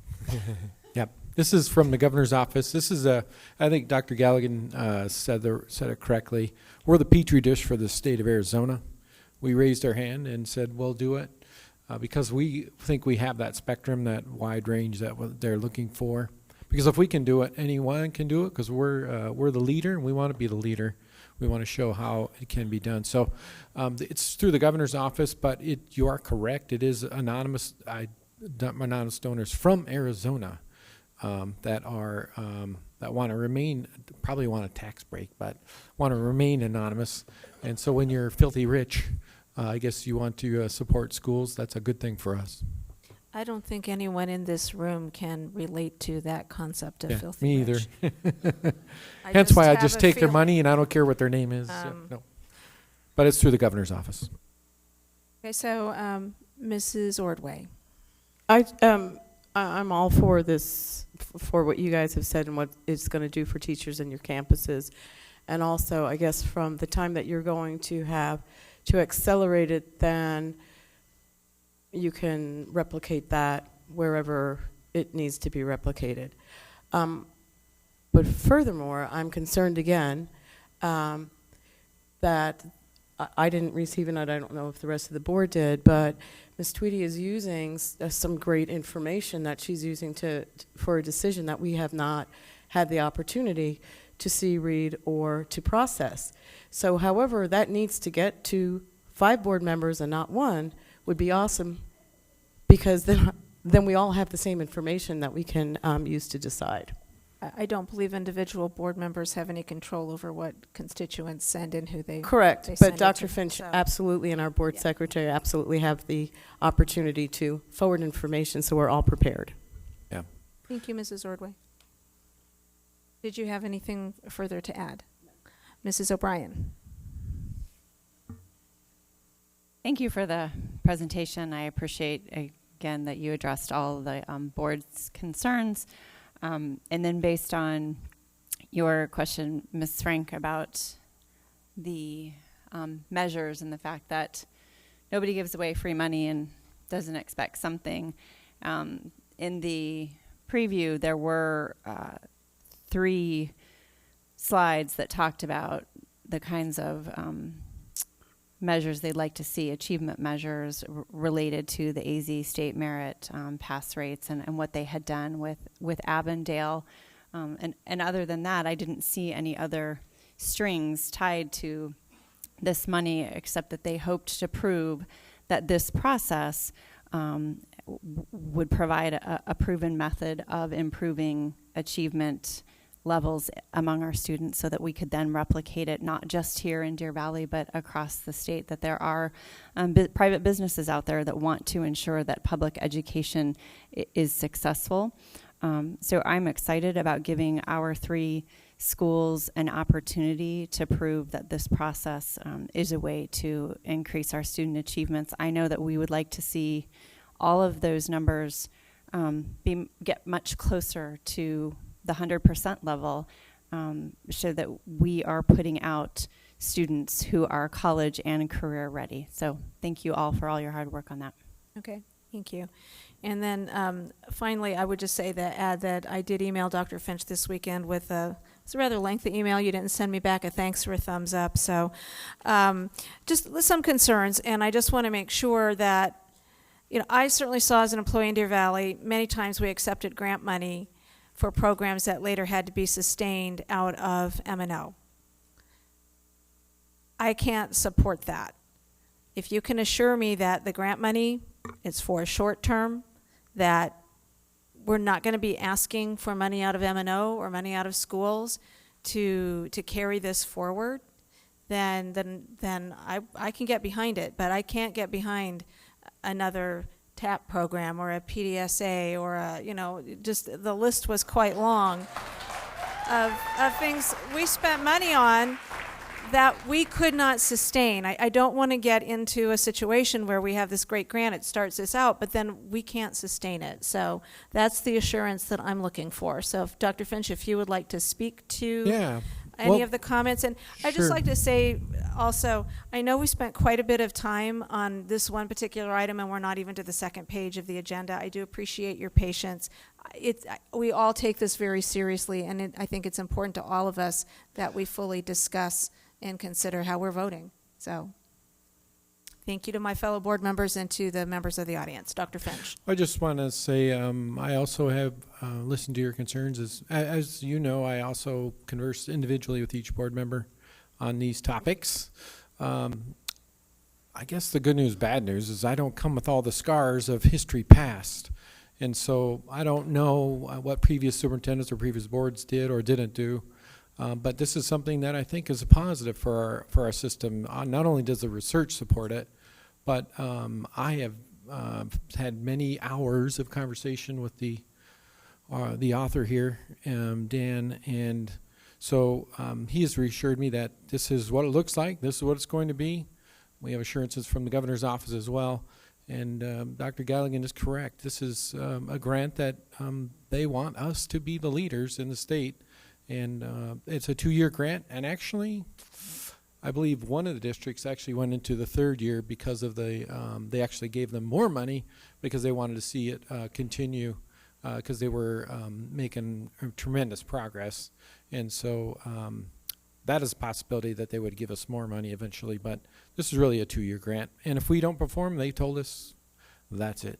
So, but there's no hidden no cost hidden to the cost district. and no M&O tie, et cetera, et cetera. And again, if the staff member's gone in the summertime, they don't have to be a pension. Oh, sorry. This is. I know who you are. This is I know you. Okay. All right. They're heckling us again. Oh, it's okay. Yeah. She wasn't done. I thought you were done. I'm sorry. No, go ahead. I just, I guess to your point or your question, Dr. Finch, if we were unfortunate enough not to provide the student achievement measures that we're looking for, then one might say this is not the process that we would want to have. So we would either return to what we had been doing prior or look for a different process. Should we find that this does increase achievement, and when we don't get a 3rd year of a grant or whatever, wouldn't you bring to this board a possible restructuring of how we do things in Deer Valley that we may or may not want to pay for at that time? Yes, and the answer is the embedded PLC time. I think structurally that's the we're going to be talking about it later, but in the program. But I think that's is where I'm headed, and I mentioned it before. I actually, as an ISD superintendent in Michigan, I worked with 6 other local districts in 2 counties, and it was the single most important educational initiative that we did in that system. It took us 5 years to pull it off because I was not directly in control of that group. It was more negotiation. But as we implemented it, I'm confident that this will be a game changer. This PLC concept, the research again supports it. Hattie's work is well respected around the world, and that teacher collaboration is the key to moving the needle on academic achievement. So that's where we're headed, and so this is just fits right into where I'm going in my head of what I think we need to be doing as a district. So we're going to be talking later about a structural change, changing time into a different model where that actual instructional time is embedded, and so that's that kind of is along the same line as Ms. Frank is talking. The actual cost would then be inside the system, so there wouldn't be a cost. We're changing our half days to an hour release or before. So that's what I think this will be a game changer for Deer Valley. I believe in it, and so this just kind of fits into it. It provides momentum. Okay. Are there any further questions? Hearing none, I will call for the vote. All those in favor? Aye. Aye. Aye. Aye.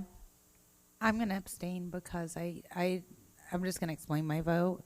I don't know who the donors are, and I'm going to also abstain because I saw one survey tactic I didn't agree with, and when I asked for surveys, if that's how they're going to be conducted, I won't vote based on the information.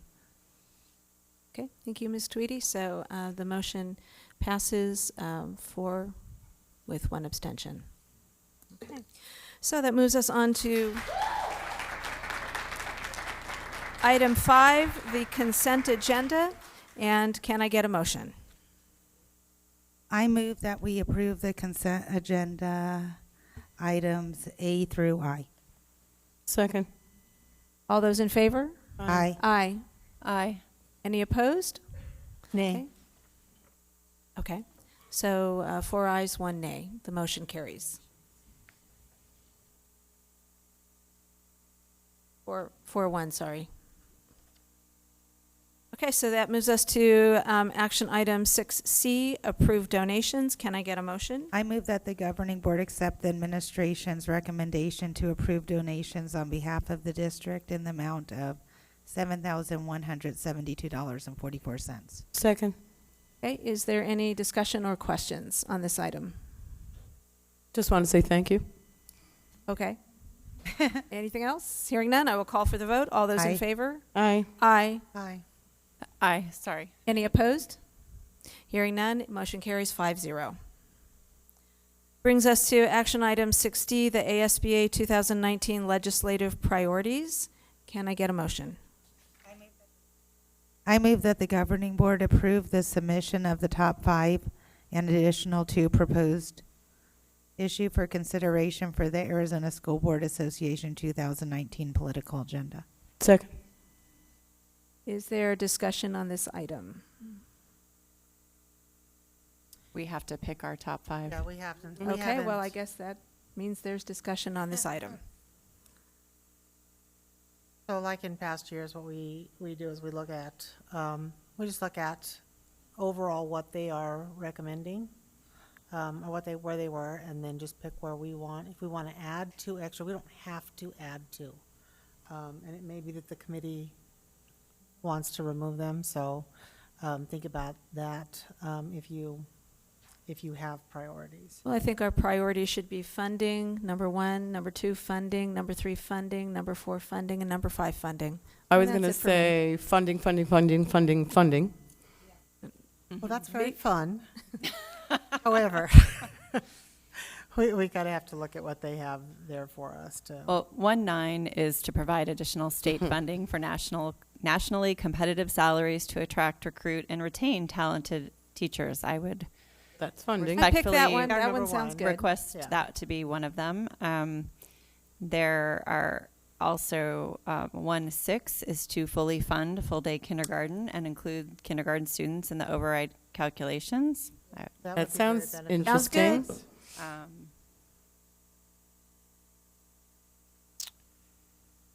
I would also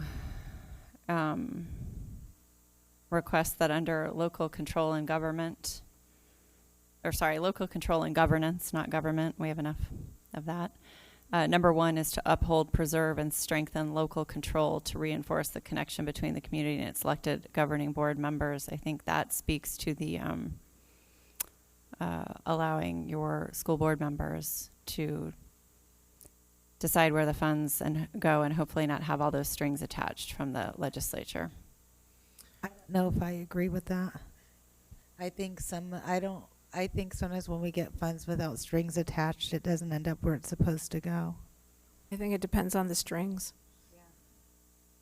Well, It was a unfortunately, when you start putting strings on it, if that area where the strings are not your need, then the money sits on the table unused.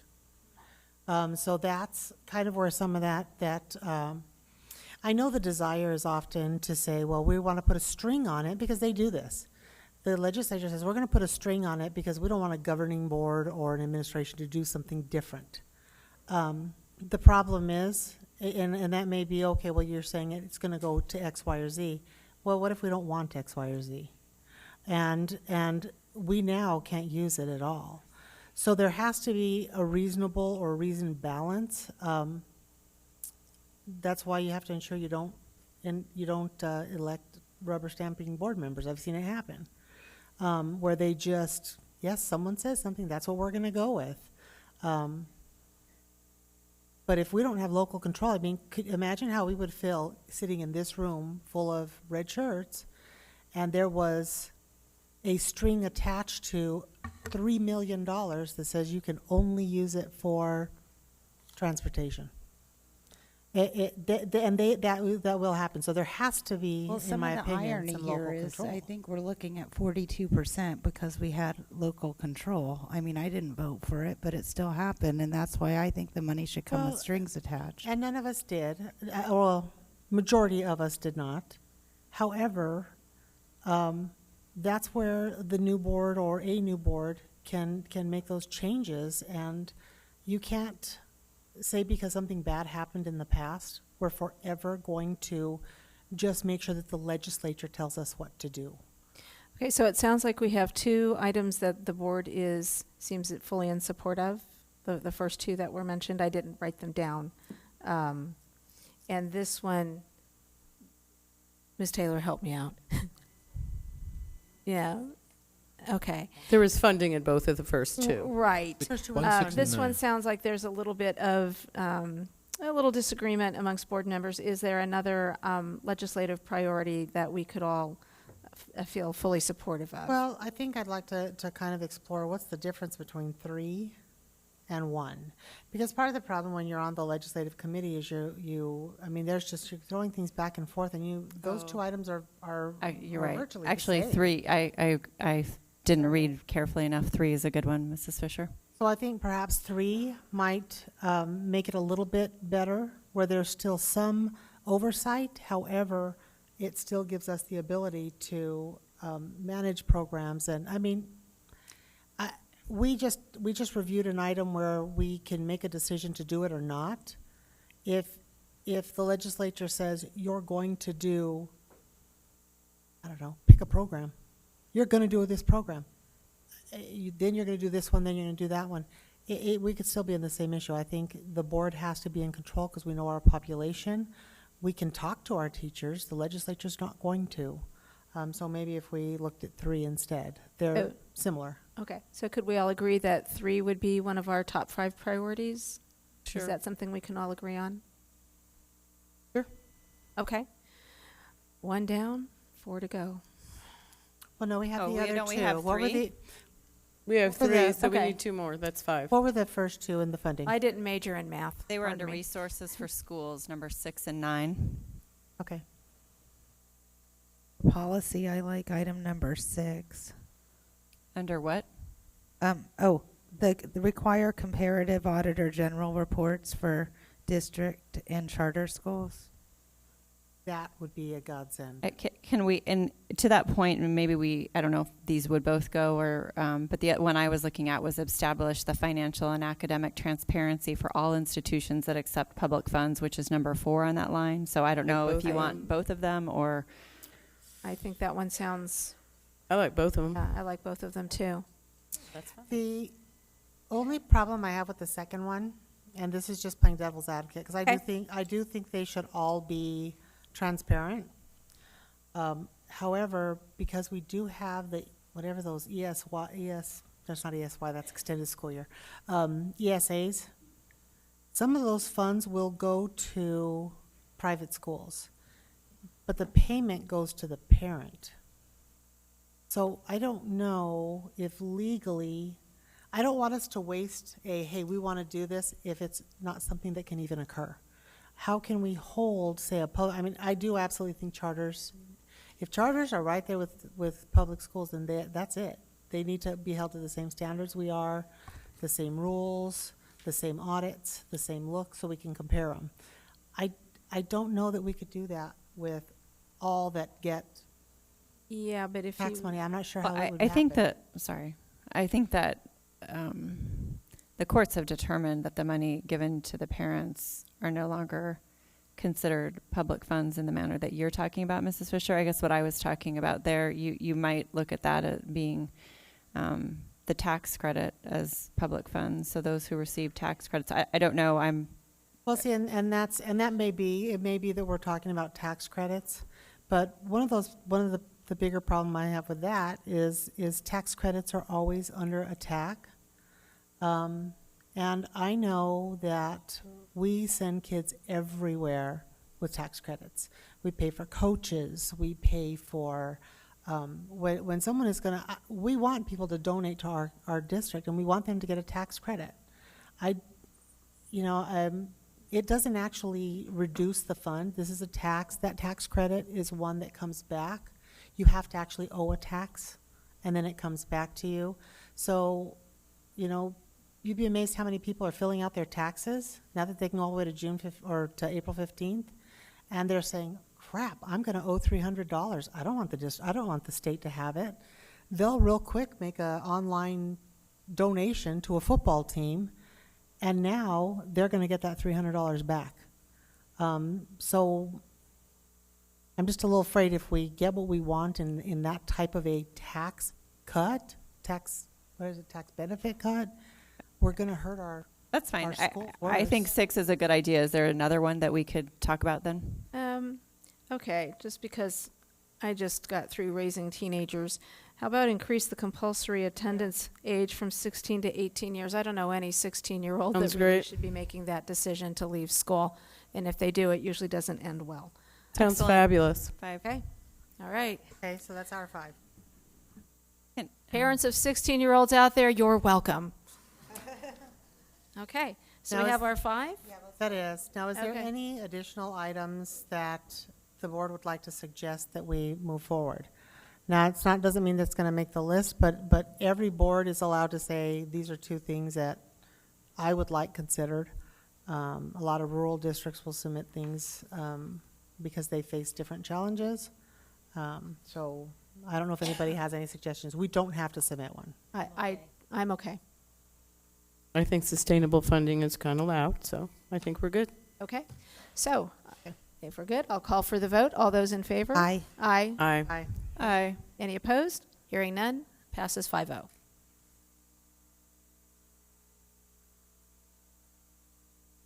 Okay.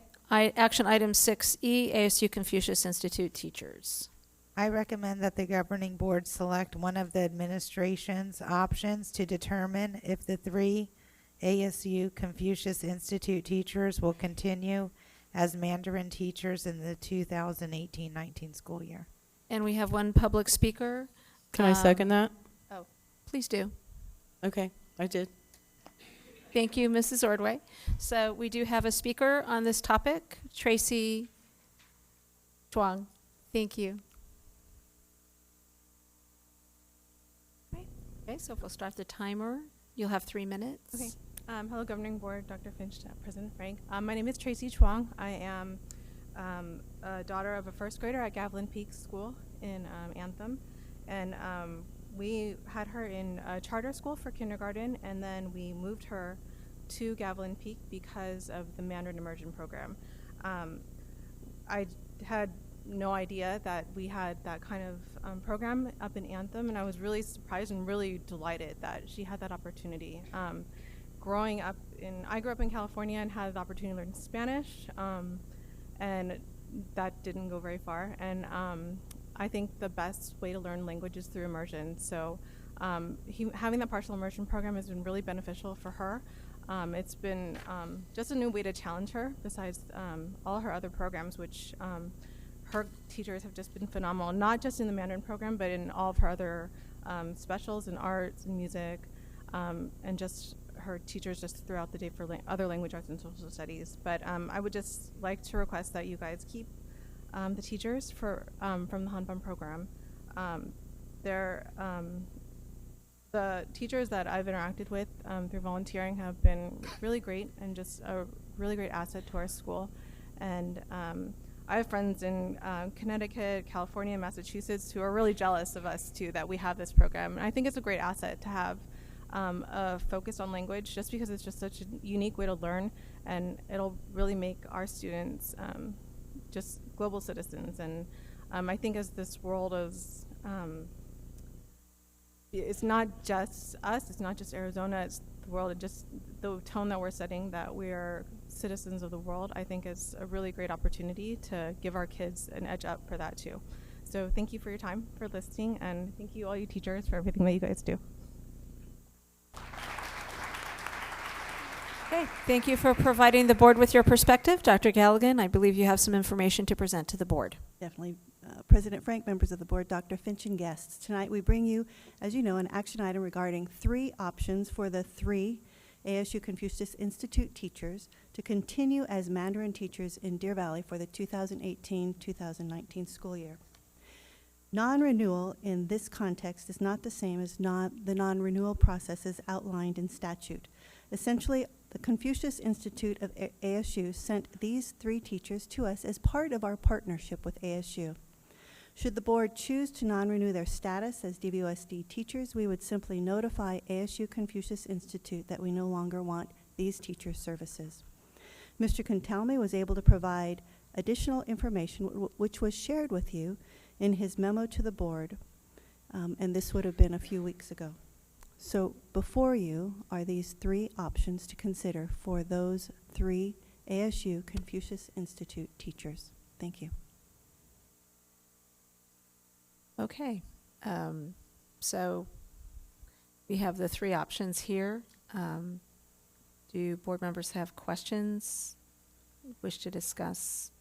I think perhaps the way we'll have to do this is vote on them one option at a time. I have some questions. Okay.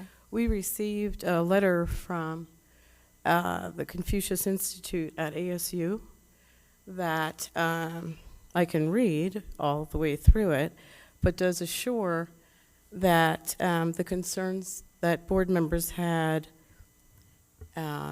where the funding was coming from is absolutely not. So I can read this so the public can understand what information we got. I am writing to you in my capacity as the director of the Arizona State University Confucius Institute to provide some information about ASU Confucius Institute and try to clear up any misconceptions that may exist. Let me introduce myself. I am a native Arizonan, born and raised in Yuma. I earned a BA and an MA at the University of Arizona, my PhD at the University of Washington in Seattle. I was a professor of Chinese at the University of Wisconsin-Madison for 22 years before returning to Arizona in 2005 to be the founding director of ASU's new School of International Letters and Cultures. The Confucius Institute at ASU CI was founded in 2007 as a partnership between ASU University, Sichuan University in Chengdu, and the Confucius Institute headquarters in Beijing. As you may know or not, or as you may know, Chengdu is a sister city of Phoenix, and ASU has many connections with the Sichuan University. Although I was not the first director of the ASU Confucius Institute, I was involved in planning for it. From the beginning, our idea to create a Confucius Institute that emphasized high-level scholarship and high-quality teaching, and we have adhered to those goals. Some people have the impression that the CIs are run by the Confucius Institute headquarters or Hanban, but that is not the case. Every CI has its own special characteristics, depending upon how it is organized and what it sees as its specialties. For example, the one at the University of Arizona focuses on music and performance, as well as on K-12 education. At ASU, our CI is part of the College of Liberal Arts and Science on the Tempe campus, and is affiliated with the School of International Letters and Cultures. Funding comes from Hanban and from the ASU Strategic Initiatives Fund through the Office of the University President. I am a university professor and therefore work for ASU and serve at the pleasure of the university. In other words, the ASU CI is embedded in the normal ASU structure. It is not a foreign entity operating on its own, and I should state that Hanban has never interfered in the content of our lectures, workshop, or classes. Let me refer to you as to examples of our independence. First of all, it is worth noting the academic conferences that we have co-sponsored have often included scholars from Taiwan. And then there's a flyer from Taiwan. The ASU CI has been an important part of a grant we applied for and received from the U.S. Department of Defense. Let me explain. Since 2008, ASU has had a Chinese flagship center. The center is funded by the language flagship, which is part of the National Security Education Program of the United States Department of Defense. This program was established to address the shortage of people in the United States who have professional level knowledge of languages deemed critical to our security. In 2015, the ASU Chinese flagship and the ASU Confucius Institute partnered to respond to a request for proposals issued by the language flagship for enhancing the Chinese language in selected Arizona schools. The ASU proposal was successful. That project was for over $300,000 and renewed in 2016 for another additional $150,000. The funder was extremely pleased with this collaboration between the ASU Confucius Institute and the ASU flagship. So since 2009, ASU-CI has collaborated with K-12 schools in Arizona to facilitate offering Chinese programs. It has so far established 14 Confucius classroom partnerships. 4 of the elementary schools offer English dual language immersion programs, while 4 of the high schools offer the AP classes. The goal is to develop an effective, integrated Chinese curriculum built upon Arizona's K-12 academic standards as means to prepare students to become linguistically and culturally competent global citizens for the 21st century. Our role is described in the attachment to the letter entitled Hanban Teachers. So when it says the Hanban guest teachers at ASU, it supports the growth of the Chinese programs through the Hanban guest teacher program. Their compensation and housing are 100% supported by the Confucius Institute. There are currently 8 Hanban teachers working at ASU. 3 of them teach for credit, while 5 of them support the extensive, those would be ours, K-12 projects and cultural events organized by the Confucius Institute. Okay. Thank you, Mrs. Ordway. I believe the motion on the table is to vote to approve one of these options. So yeah, first, I understand that, but first we need to vote to approve, that we're going to vote to approve the options, and then we need to have a motion for one of the options. Okay, I would have liked to have finished so there could be some background. Okay. For people that Continue. are trying to understand why we would be spending money that we don't need to spend when it is already built in. And those are important components to each of the 3 that we have. So I'm going to continue. 3 of them teach for, okay, we're done with that, the 5 teachers. Currently there are 10 Hanban guest teachers working in 3 of the Institute's partner districts: Chandler Unified, Deer Valley, and Cave Creek. They send the teacher candidate names to ASU Institute. They do the first round of Skype interviews and select the best candidates for the partner school districts. Each school district covers the guest teacher's visa, processing, and medical insurance. The school district is the visa sponsor for the guest teachers, who usually stay a period of 2 years. The ASU Confucius Institute provides ongoing support to the guest teachers by offering professional development workshops and conducting classroom visits to the school district program coordinator. Okay, and the board has all board members have received that information and Yes, reviewed but it. this was not published in the board book, which means that the public that's listening to us has no idea that we had this kind of additional information, which to base our decision on. Right, and Right. we did all receive the email. Right, it was sent to me, and and I forwarded it to Dr. Finch so that the rest of the board would have the information. And we actually had invited them to come speak, but they themselves had concerns with speaking for legal reasons, which, again, makes me uneasy, because I speak what I believe, and I do it openly, and I understand they have legal things to be concerned with, but we do as well. And so I remain concerned that even though they sent a very nice email, very well-written email, they must be aware that the concern over Hanban, which is the Chinese government, funding things of this nature within other countries, is concerning nationwide. This isn't just a Deer Valley concern. Okay, so I want to make sure that I do this correctly. I believe the motion on the table is for us to vote on whether or not to approve one of these 3 options. So the vote would not be to approve to approve a specific option, but just that we are in agreement that we're going to approve one of the options. So, I'll go ahead and call for the vote. Do we need to wait for Ms. Tweedy to come back? The vote is the motion that says that the governing board select one of the administration's options to determine if the 3 ASU Confucia Institute teachers will continue as a Mandarin teachers in the 2018-19 school year. So we need to pick one. Correct. What you do is one person would pick whatever one they wanted. You need a second. If it doesn't have a second, it doesn't move forward. If it's seconded, then you need 3 votes. If it doesn't make it, you keep going. I move to renew the 3 Mandarin teachers for the 2018-19 school year to meet the timeline of their original visa and placement in a DVUSD classroom. I'll second. Okay, do we have a second? So, discussion? Ms. Yes. O'Brien, would you like to speak to your motion? I would like to speak to this motion. In addition to receiving the information from the ASU Confucius Institute regarding the program, the 3 teachers we had last year and would continue for this coming year, their salaries and housing are paid for by this program, which means that Deer Valley is not paying that expense, which allows those resources to be used for other items like teacher or classified staff pay.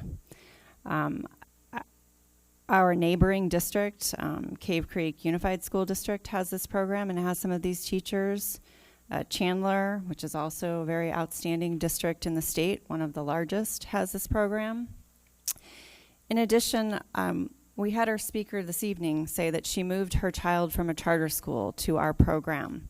I had the pleasure of meeting a constituent, actually, I want to say a former constituent, because he and his family recently moved to Central Phoenix, but they drive their child to Diamond Canyon to remain in the Mandarin program. So I want to say that again. They live in Central Phoenix, and they drive her to Diamond Canyon.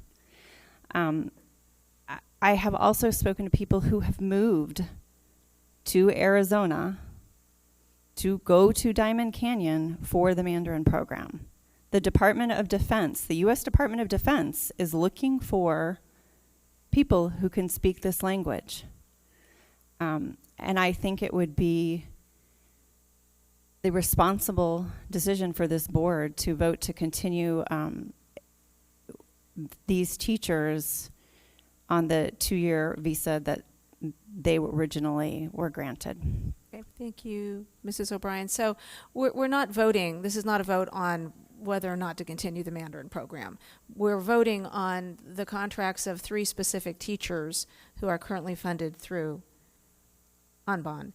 And then later, I think, is a discussion, what do we want to do moving forward? Because most of the teachers in this program are not funded. There were 2 who are no longer funded. I believe they received some from College Board, and now they are on. So we really had 5 teachers out of how many Mandarin teachers total?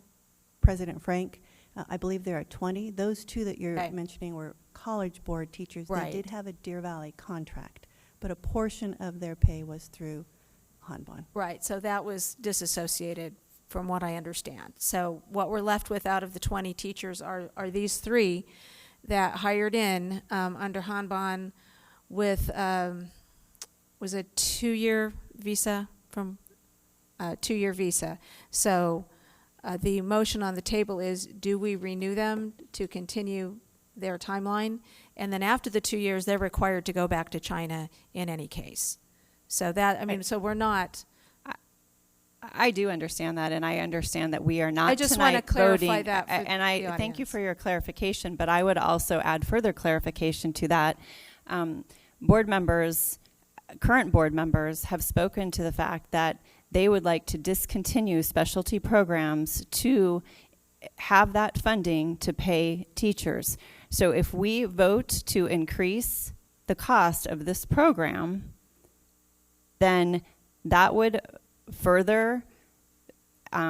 provide, fuel, for lack of a better word, to those board members looking at discontinuing those programs so that there is teacher funding for other teachers. So while I understand that what tonight's vote is about, I also understand that a vote of one of the other options can increase the costs of this program and will have to come from somewhere else, or there is the potential of phasing this program out because certain board members deem it too expensive for our students.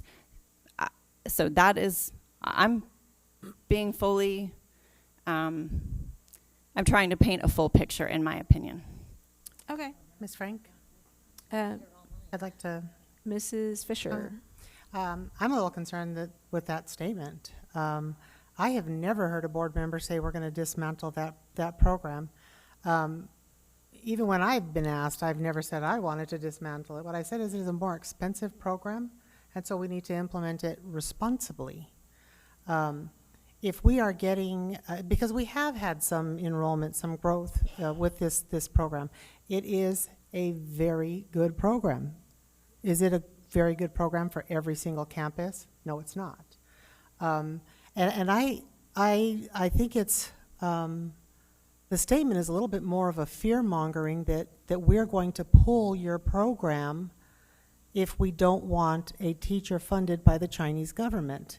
And that is 100% a false statement. I've never heard, unless they're in conversations where I'm not president, I have never heard any board member, neither of the Anns or Darcy, or I'm sorry, Ms. Ordway, Ms. O'Brien, Ms. Frank, or Ms. Tweedy, I have never heard anyone say we want to dismantle this program. I've heard a lot of rumors and innuendos, but they have been started in backdoor meetings where several of us board members have asked the district to research who is having these meetings and who is spreading these falsehoods that is putting fear into the parents that we're going to take their children's program. This is not about the program going away. Is it a more expensive program than some? Yes. That doesn't mean that you throw it out. That means that it's good. It's a great program. We have it at this school. We have that drive to a school.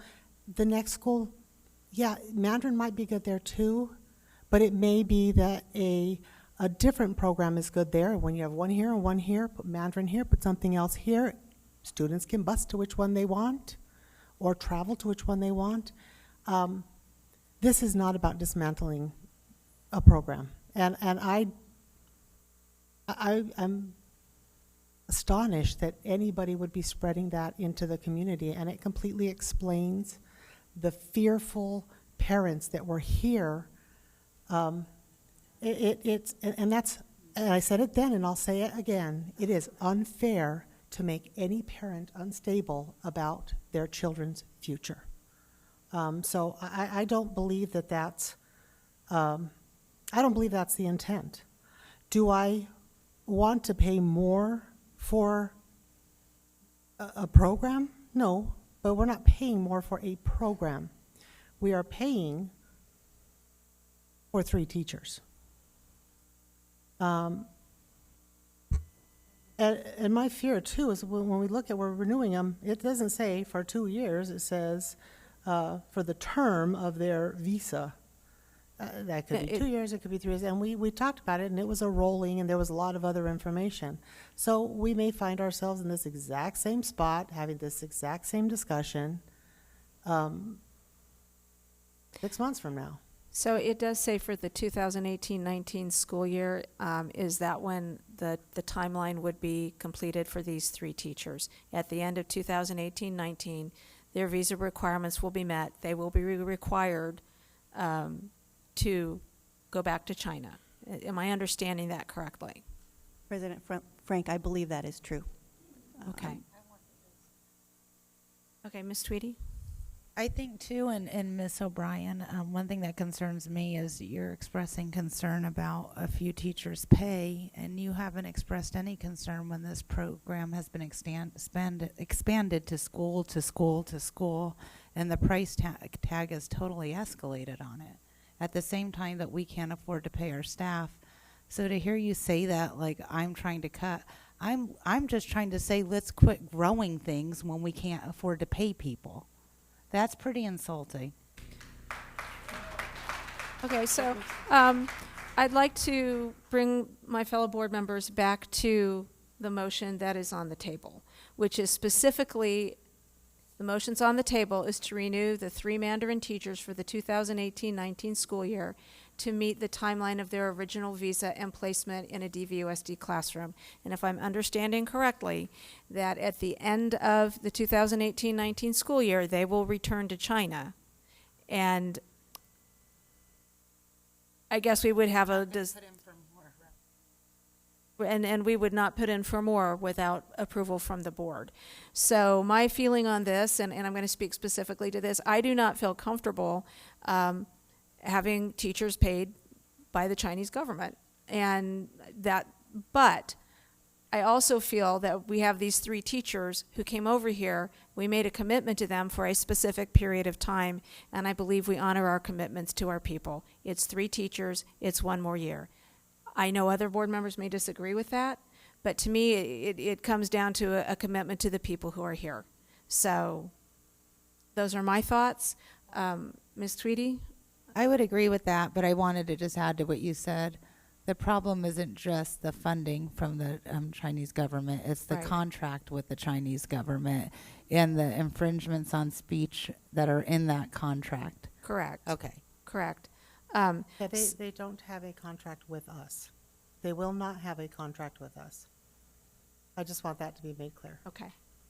All right, so I would... Hey, I'm sorry, I have one more question. Go ahead. Dr. Finch, do they not also have to sign our contract to, or what do they sign that makes us adhere, sorry, Dr. Galligan, that makes them adhere to all of our policies and procedures?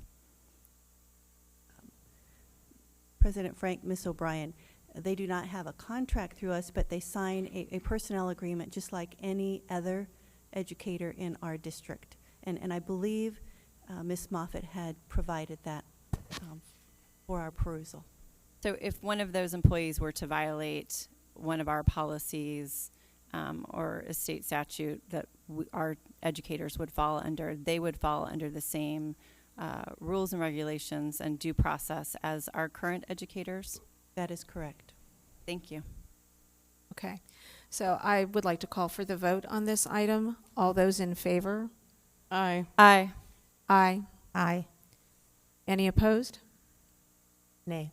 Okay, thank you, Mrs. Fisher. So that's 4 ayes, 1 nay, and the motion carries. That moves to item 6F, approve addenda pre-approvals. Can I get a motion?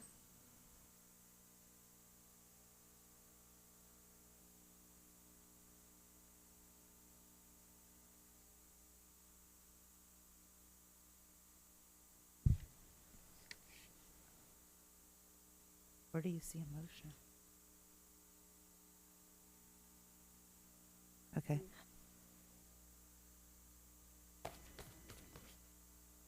As previously, that doesn't, I move that the governing board accept the administration's recommendation to pre-approve the addenda as presented.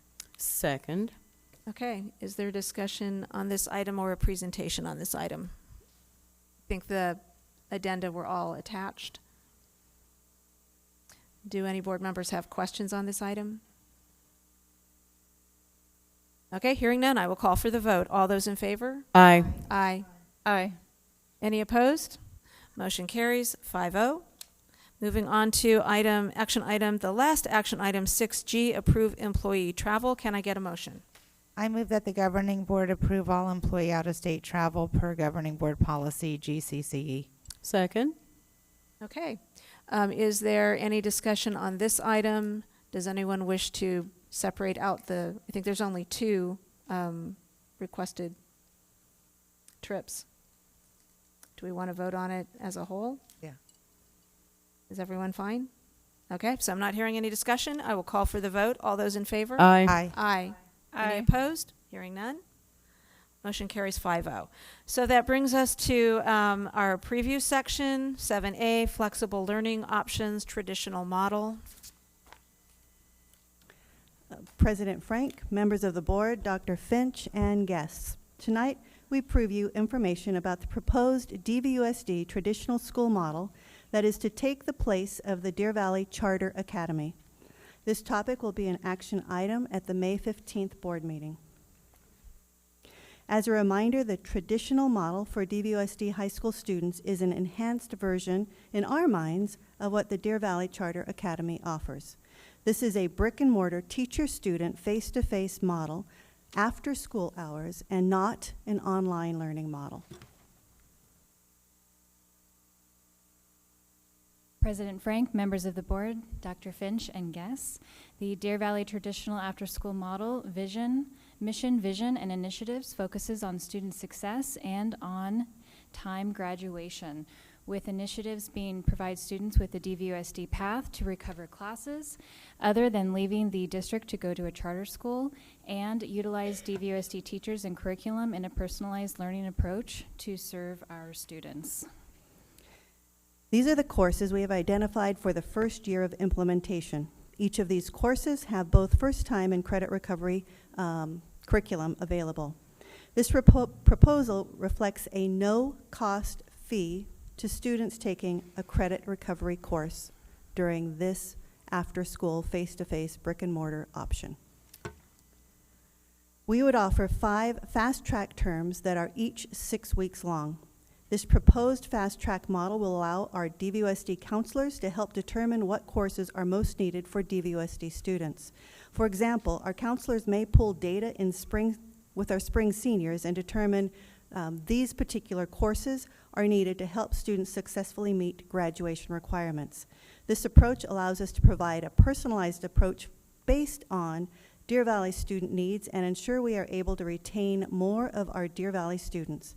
Most of our students who need a class late in the semester typically go to a charter school to pick up the needed credits for graduation. The proposed fast-track schedule provides more flexible options for students to take classes in the late afternoon and evenings during the school year. Additionally, this fast-track schedule provides a morning and afternoon schedule as well during the summer. With input from counselors, a schedule will be developed to meet the needs of our students in both northern and southern regions. This potential fast-track approach on 2 campuses could exceed the number of courses that Deer Valley Academy offers on just 1 campus. This model allows our counselors to coordinate a schedule of courses on both the Goldwater and Boulder Creek campuses to provide a dynamic course offering for our students. The objective of the DVUSD traditional model is to provide smaller class sizes, MTSS Tier 1, 2, and 3 supports, and social emotional supports. With counselor input and guidance, this model may also be the right path for students ages 18 to 21, still eligible for a DVUSD diploma. Deer Valley would need to staff similarly as the Deer Valley Charter Academy. We are proposing a $27 hour pay rate to be competitive with other charter schools, and because this would be a new option for student learning, the $27 rate per hour would need to be memorialized in the certified handbook. The approximate budget needed for a full year of the traditional fast-track model is $258,624 per year. We would work with BJHS and BCHS to see if utilizing their summer admin support could be extended to this model also. The fiscal impact for 2 traditional model locations for fast-track classes, each 6-week term can be offset with the recaptured student ADM from Deer Valley Charter Academy. If you remember the last time we spoke about this, we have approximately, I believe, 86 FTE students who participate in courses at Deer Valley Charter Academy. As mentioned before, our counselors will be instrumental in guiding students to our very own traditional fast-track courses. And as you can see there, If we were to conservatively look in year one, we could range anywhere from recapturing 30 upward to 80 students. Again, our counselors will play a really significant role in this because they are the ones who are careful about student graduation on time and look for courses that will help our students successfully get through those course credit requirements. What you see here are a recapture rate of anywhere from 30 student FTE through 80, and you can see the associated recapture of ADM. If approved and with the adequate staff and resources in place, we propose offering a traditional fast-track course starting either in the spring of 2019 or a year from now in summer of 2019. We will bring this proposal back for your consideration at the May 15th board meeting, and we are here to answer any questions you may have. Mike's back on. Thank you, Dr. Galligan. I have a suggestion, but I don't want to shut down any questions board members may have. Dr. Galligan has given us a very detailed presentation with a great deal of information. Would everyone be agreeable to review this further at home and then email questions to Dr. Finch?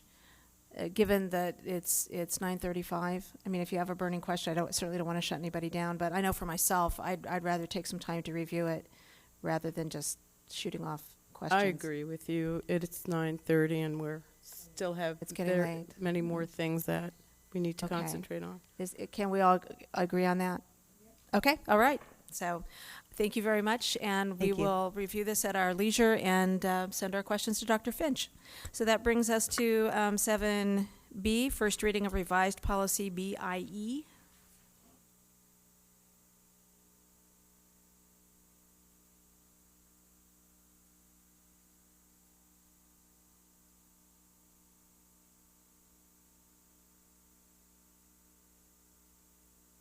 Mr. Miglerino. President Frank, members of the board, Dr. Finch. So this is just a conforming change to policy BIE, which is the policy that allows for board members to elect at their expense our insurance benefits. And essentially, this just conforms to the contract that we have with the insurance provider, that election needs to be made within 30 days of being seated on the board or during the employee open enrollment period, which just for the members of the board will begin next Monday, April 30th. But that is the suggested change. And again, this is just first reading. It would still have to go through a second reading before it would be approved. Okay, thank you. Shall we move on to the other revised policies? So let's just continue. I'm sorry.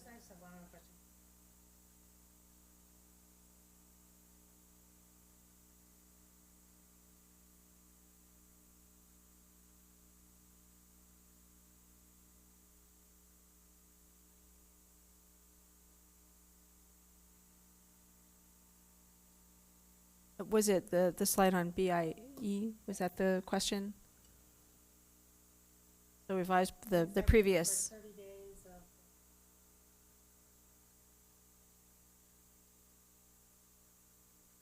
Yeah, it could be 30 days within being seated, or 30 days, or during the open enrollment. During the annual employment. Open enrollment. Open enrollment. That was it. There were no other changes.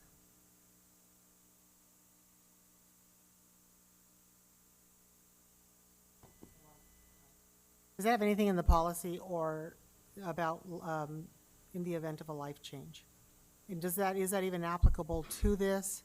I know that I mean, I don't know if any board members actually use this. I know in other districts they do, but is there anything that has to be in there in our policy regarding life change like there is for benefits administration in general? President Frank, Ms. Fisher, that is in our current contract with our provider, that a lifestyle change, and again, that's an IRS requirement. Right. Do we have to have it in our policy, though? It's a requirement from the IRS because it is a pre-tax benefit for our employees to take out. That would not be the case for the board members because they would be paying the full cost. And I don't know if you know this, but we don't pay you guys, so Yeah, you can't I take it do. out. We had noticed. I know we received no compensation, and I know if a member does select to have insurance, we have to pay 100% of it, district and our side of it. However, my concern with having it only within the first 30 days is, let's say, I mean, you can take any one of us. We're elected in November. Let's say we take office in January. We notify that we need insurance, or we don't notify that we need insurance because we're employed, we're working, and then we have, or our spouse passes away. What if our spouse were to pass away and we were to lose? They cover us, you know, and then now that board member has had a significant life change, and they've never needed insurance, but now they need it, and they need to be able to purchase it. I just think that sometimes when we look at policies, we have to plan for futures and for what could be, and just because this board may not need that, there may be a future board that does. So I just think there should be something in there that protects for future. So that's something you'd like to see added to that policy. Okay, perhaps some language around that. All right, As thank a you. preview, we can double check and see if that's applicable. Okay. So moving on to C, first reading of revised policies IKA and IKAB. President Frank, I want to thank each of you for providing input and feedback at the study session on these two policies. The changes that you see for policy IKA reflect the board's decision to utilize the state assessment for grade enhancement with end-of-course high school assessments, and the change is just specifically it gives the superintendent the ability to have a regulation to support that.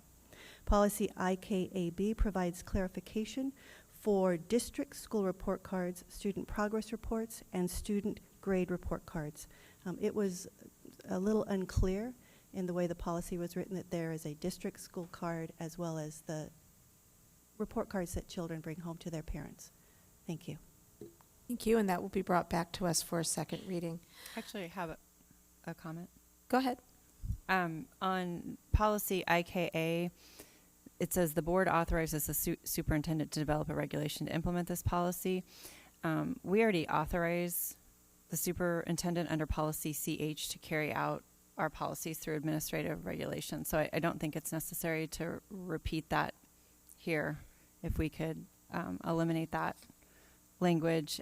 And then my other one is, could we on IKAB add the word district in front of school report card, the school report card section? You did it in the title. Can we do it in the subtitle? And my last question is, when this was on the April 10th agenda, we moved it and had a study session, but that had IKAR originally included. Is that coming back at a later date, or I don't know who to address my question to? That's the regulation, so yeah, that would be coming later. That's going to come later.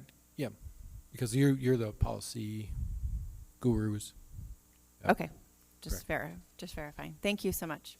Thank you, Mrs. O'Brien. So I think we're ready to move on to first reading of revised policy JIH.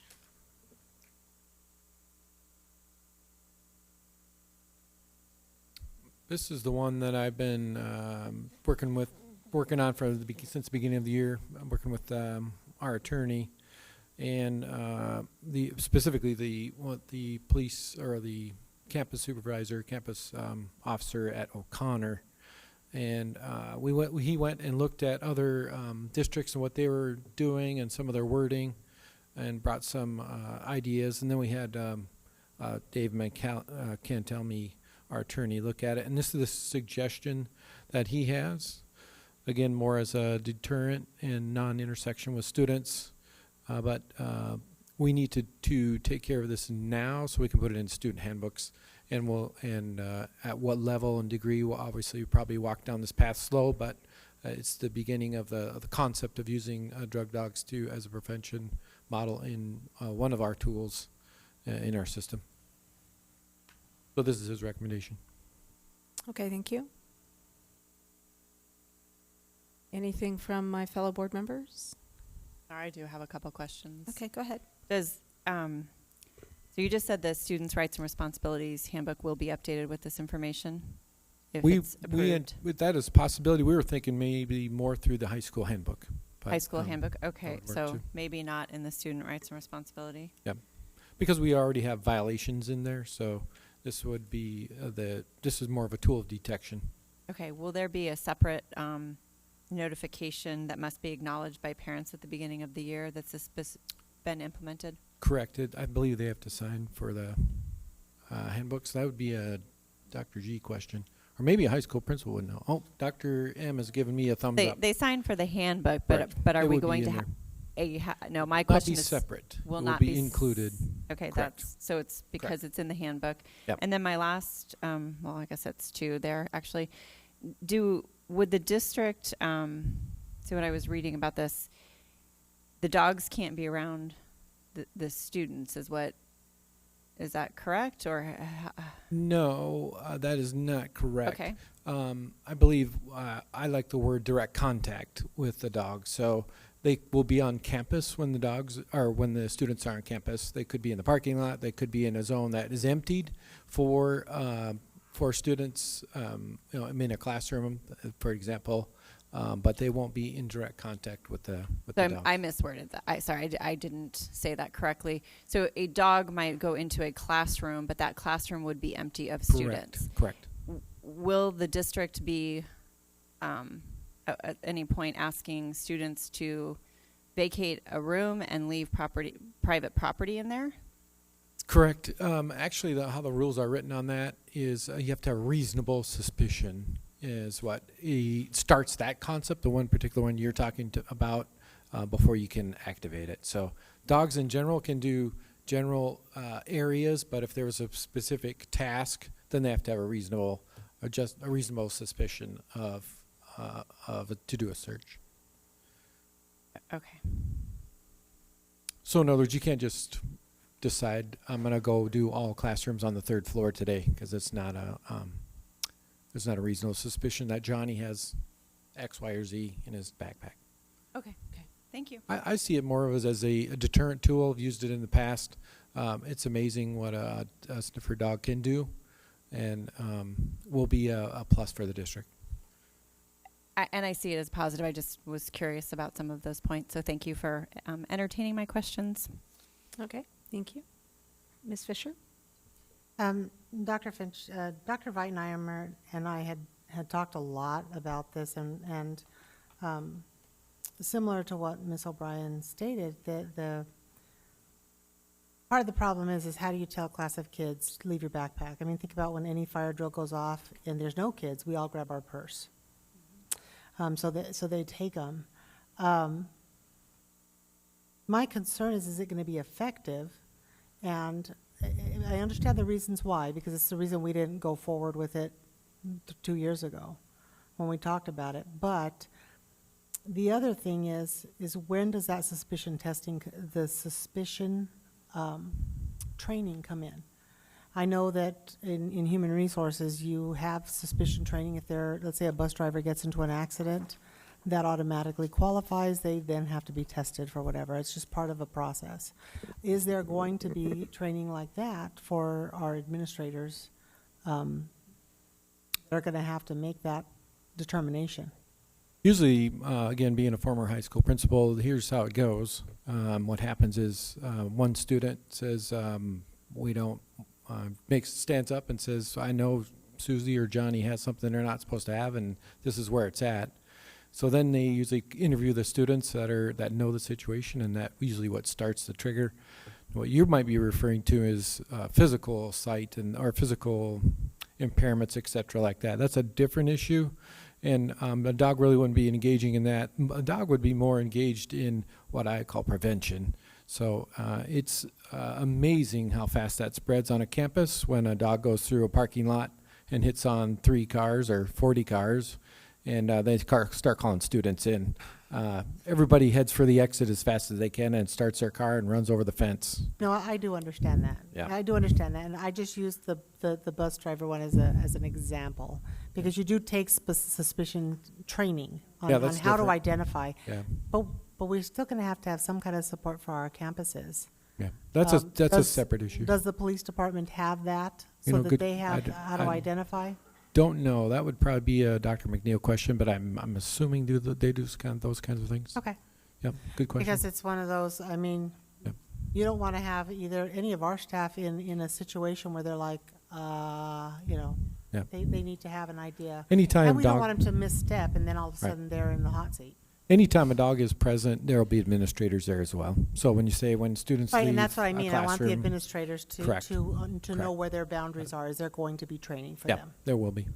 Great question, Madam President, Ms. Fisher. Actually, yesterday in our assistant principal meeting, we had James Dorr, who is well known across the valley, to come and talk exactly about search and seizure protocols, and this was brought up. So we started that training already with our assistant principals, just in case we ever get to this point. I believe our assistant principals ask lots of great questions about proper search, reasonable suspicion, et cetera. So I believe that would be right on track of doing right by our kids. Thank you. All right. Ms. Yes. Frank, would there not, Dr. McNeil, don't run away yet. You can in about 2 seconds. Would there not be a check and balance, though, because we're not going to house police dogs and train our employees? So if one of our employees called and said we need, there would be 2 sets of eyes that would be able to figure out if it was determined to be reasonable to do this sniffing event, correct? Or not? Madam President, Ms. Ordway, I believe so. Obviously, the building leader, if I understand you correctly, if a faculty member saw something or believed that there was perhaps something illegal on campus, I would believe that the teacher would report it to the principal, and then the principal would make a judgment call if it was if it justified his reasonable suspicion. Therefore, then I think they would take it to the police officer, the SRO, to have that conversation. Right, and then in order to get the dog there, you have to have more than our sets of eyes to look at it. Gosh, I hope so. Me too, although I do like the dogs. I don't know, I might make friends, but thank you. So, yeah, I think that really speaks to an implementation, and what we're looking at is the policy. Yep. So moving on to 7E, curriculum instruction and assessment, late start, early release update. And oh no, it's more than one slide. And I would just ask that, again, as with the previous presentation, perhaps we could all agree to take the information home and then forward questions to Dr. Finch at a later date, given the time. Just my thoughts. Dr. Galligan, proceed. President Frank, members of the board, Dr. Finch, and guests. We bring you a preview of the proposal for an early release model to support consistent collaborative teaming to ensure high levels of learning for both students and educators. This will be an action item for your consideration at the May 15th board meeting. As shared earlier, job-embedded professional learning time has both research and successful practice results across multiple school systems. The research we referenced earlier from Dr. John Hattie contends with that policymakers and educational leaders are sometimes too focused on the differences between schools when the greatest differences are within the individual school. This is also supported by research from McREL on the importance of reducing the variability of instruction between classrooms on a school campus to improve the learning experience for all students. Research shows that one of the greatest variances within a school is the effectiveness of its teachers. A key task, Hattie says, is to move the narrative away from a focus on fixing the teacher, which puts too much responsibility on the individual teacher, and instead toward a focus on the opportunities created through mining the wealth of collaborative expertise. Hattie proposes that schools need to scale up teacher expertise by bringing teachers together in collaborative practice. The goal is to bring the effect of all teachers on student learning to a very high level. One of the things that the board asked that we look at was what other districts who have an early release or a late start, how their achievement looks. We reached out to the districts that we had mentioned before who have either the early release or late start in place to see what they have identified in student achievement. These 4 districts responded to our request for information on achievement gains. And as you can see, Avondale indicates that they have made steady increases in both their district and their state assessments. Dysart said achievement was not their focus, Increased innovation and personalized learning has been their focus, and they have seen an increase in teacher value. MESA just pretty much said they do not track achievement in relation to their early release late start, that they don't see that as a necessarily huge correlation for them. And then Peoria, this is their year 2, and they're looking at achievement data and their focus, which is personalized learning, at the end of this school year. As mentioned before, we surveyed stakeholders in December and January for feedback regarding a possible late start or early release to support job-embedded professional learning time for educators. If this proposal is approved, this would be the timeline we would follow.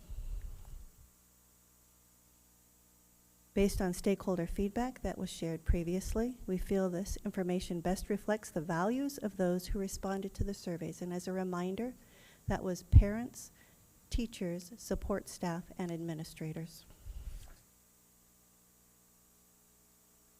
You have a draft of the 2019-20 school calendar with early release dates marked.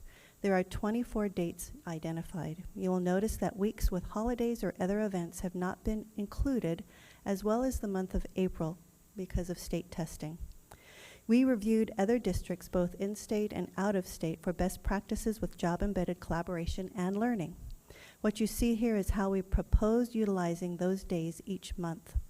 The importance of using common formative assessments and behavioral data for collaboration is important and highlights 2 of Dr. Hattie's strategies with high effect sizes for student achievement. And those are delivering differentiated supports based on evidence of student learning, and that was a 1.07 effect size, and using common formative assessments, which was a 0.90 effect size. On a side note, teacher prep time would no longer be needed for teacher collaboration time.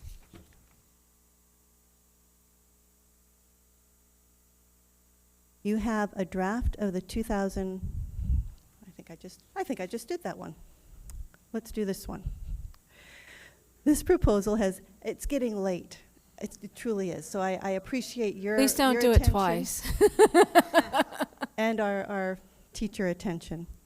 This proposal has 24 dates identified with an hour and a half set aside each time. This means we need 36 hours of instructional time. Our current school year has 9 half-day professional development days at 3 hours each for a total of 27 hours returned. We will need to let the full release day in February go, capturing 6.5 hours. In addition, for fall and spring conference days, conferences would not start until the proposed normal early release time, which would be the hour and a half earlier, thereby capturing an additional 7 hours and 41 minutes.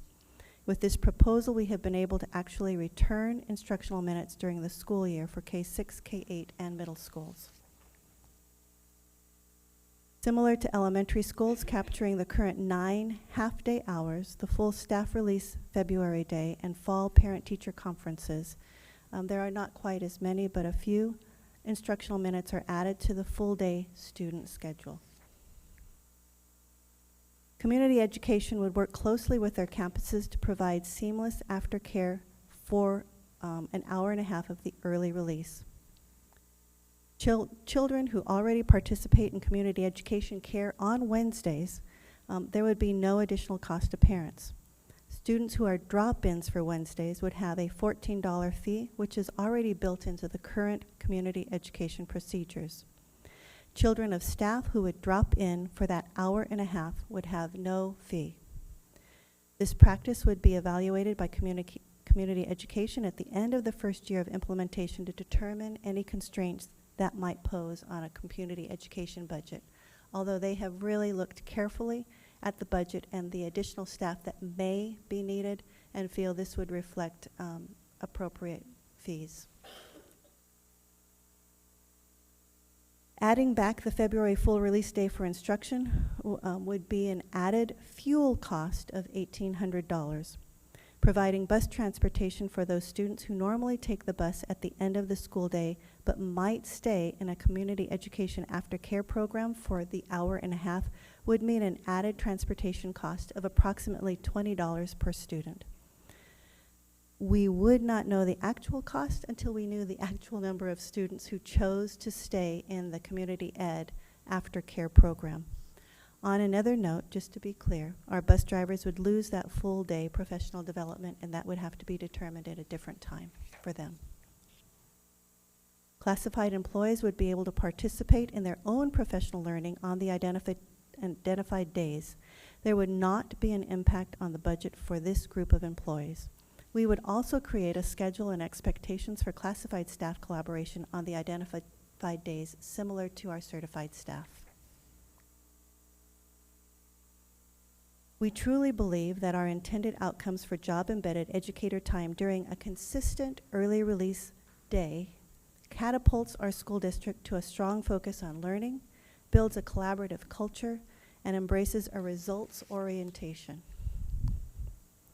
Comprehensive study of the best performing school systems find that these systems function as professional learning communities. When implemented well, the PLC process is the best way to build a learning-focused culture, collaborative structures, instructional focus, and assessment information necessary to successfully respond to students who don't learn or when they have already met learning goals. Knowing what we know today about how to best respond when students struggle, we sincerely believe that utilizing a professional learning community framework embedded within the school day is the right work. We will bring this proposal as an action item for your consideration at the May 15th board meeting. Thank you, Dr. Galligan, and I would ask the board that any questions we may have on this presentation due to the lateness, how long the meeting has run, that we all agree to forward those to Dr. Finch? Everyone's in agreement on that? Okay. All right, so that brings us to, but wait, there's more. Our discussion item 8A, Classroom Site Fund. We have some public comments, so if you'll pass those to me. I will call your name. Please step forward. I will do my best to pronounce your name correctly. Fortunately, the first one's easy. Christy Cooper, Maria Leyva, Rhonda McWhorter, and Terry Overfield. If you would line up at the microphone, please. It's so much easier to get your names right when you're all people I know. Okay, Christy, if you'll please state your name for the record. I'm Christy Cooper. Good evening, President Frank and fellow board members, Dr. Finch. I am here to ask that you continue to show your support that you have shown to the teachers and employees of Deer Valley by voting to give the teachers 100% of the money that our surrounding districts have given to their teachers. It has been very frustrating to teach in a district for the last 25 years that seems to look for ways to not give its teacher raises. My father was a teacher and administrator in this district for 29 years, and my mother taught 19 years in this district and retired 20 years ago, making $10,000 more in retirement that I will make after 30 years in this district and a master's degree. I went into teaching thinking I wouldn't get rich, but I would live a comfortable lifestyle like my parents did. That seems like an unlikely dream for most of our educators to believe that that will ever happen for them. When every time there is any money, our district finds other ways to spend it. Over the years, we have watched as all of the things that teachers have worked so hard to get were taken away one by one.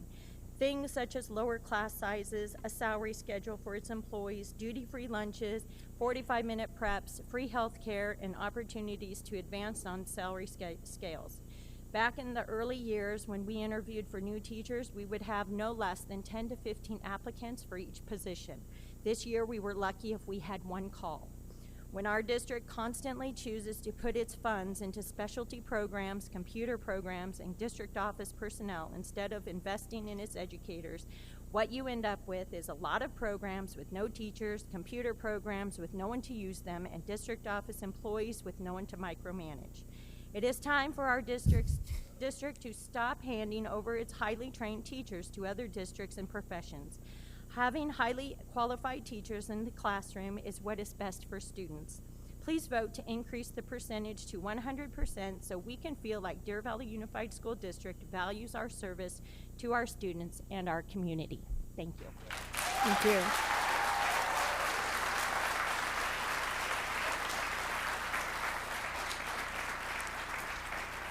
Thank you. Please state your name. Maria Leyva, President of Deer Valley Education Association. I'm reading this on behalf of Vicki Jones, who just arrived. She is with the Deer Valley High School Spirit Line team and parents for the annual banquet. Please take this request for 100% of the Fund 13 monies to go to teacher salaries like so many other districts. Taxpayers feel deceived and teachers feel cheated. Thank you on behalf of Vicki Jones. What I'm going to share for you tonight comes from the efficiency study that all districts go through, and I'm going to read from the section that is called Student and Teacher Measures. Somebody brought up what was correctly stated, that we got the report from Maricopa County saying that the average teacher salary in Deer Valley is $45,022. The state average, okay, we're 48 in the nation, is $48,000, 372. Okay, our peer averages, the people we compare ourselves to, is over $1,000. They're 46,837 when taking that. The amount of Prop 301 monies from the district that we got the report back from Maricopa County was 4,874. Our peer average, 6,016. The state average, 5,840. We can't compete in our own county if we don't have a level playing field. Other districts have professional development. Other districts have assessment tools like School City. Other districts have district coaches. Other districts have a lot of the things that we do. They just don't pay it out of Fund 13. This has been happening for 17 years. Okay, the status quo is not good enough. Red for Ed movement is a testament to that. You can actually be the board that changes and makes a change to the disservice that has been happening for 17 years. Just this year alone, $2.1 million was not used for all employee salaries. 2.1 million. Okay? Just let that sink in a lot. If we were to use that $2.1 million, that would be equate to a 2% teacher raise just this year. Okay? Just think about the teachers that are suffering. You're going to hear more stories as time goes on and as we walk out. Please think of your employees and we're asking from the bottom of our hearts, please do the right thing.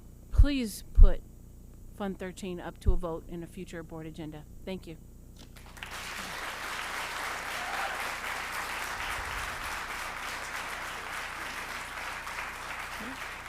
Thank you. Please state your name. Rhonda McWhorter, and I am from Barry Goldwater High School. President Frank, members of the school board, Superintendent Finch, and the Deer Valley community. I know quite a few of you. First, I do want to thank you all on the board for your support of the teachers that are trying to shift the needle downtown. It is appreciated. As for the 301 money, Mrs. Ordway, you did mention earlier that you brought up the idea of wanting to check for unintended consequences, and I would like to take the chance to address at least one of the consequences that is a direct result of not giving us the 100% of those funds, as was mentioned by a previous teacher here. Teachers, as a teacher in this district for the past 29 years, I have stuck with it. I have not walked out, no judgment. And I was stuck put even in the tough times. I believe that I have always tried to do my best to serve our community, our district, and especially our students, including roping in my own family to come help in that effort many times. I am approaching the time when I will have the opportunity to retire, 30 years, yay, and go on into smart schools, and hopefully, and I do wish to continue to serve this community for even more years after that. However, by not paying me the whole of the 301 monies over the past years, my Arizona retirement will forever be that much less. Okay? My Arizona retirement will forever be less than those of my peers who worked in the sister districts.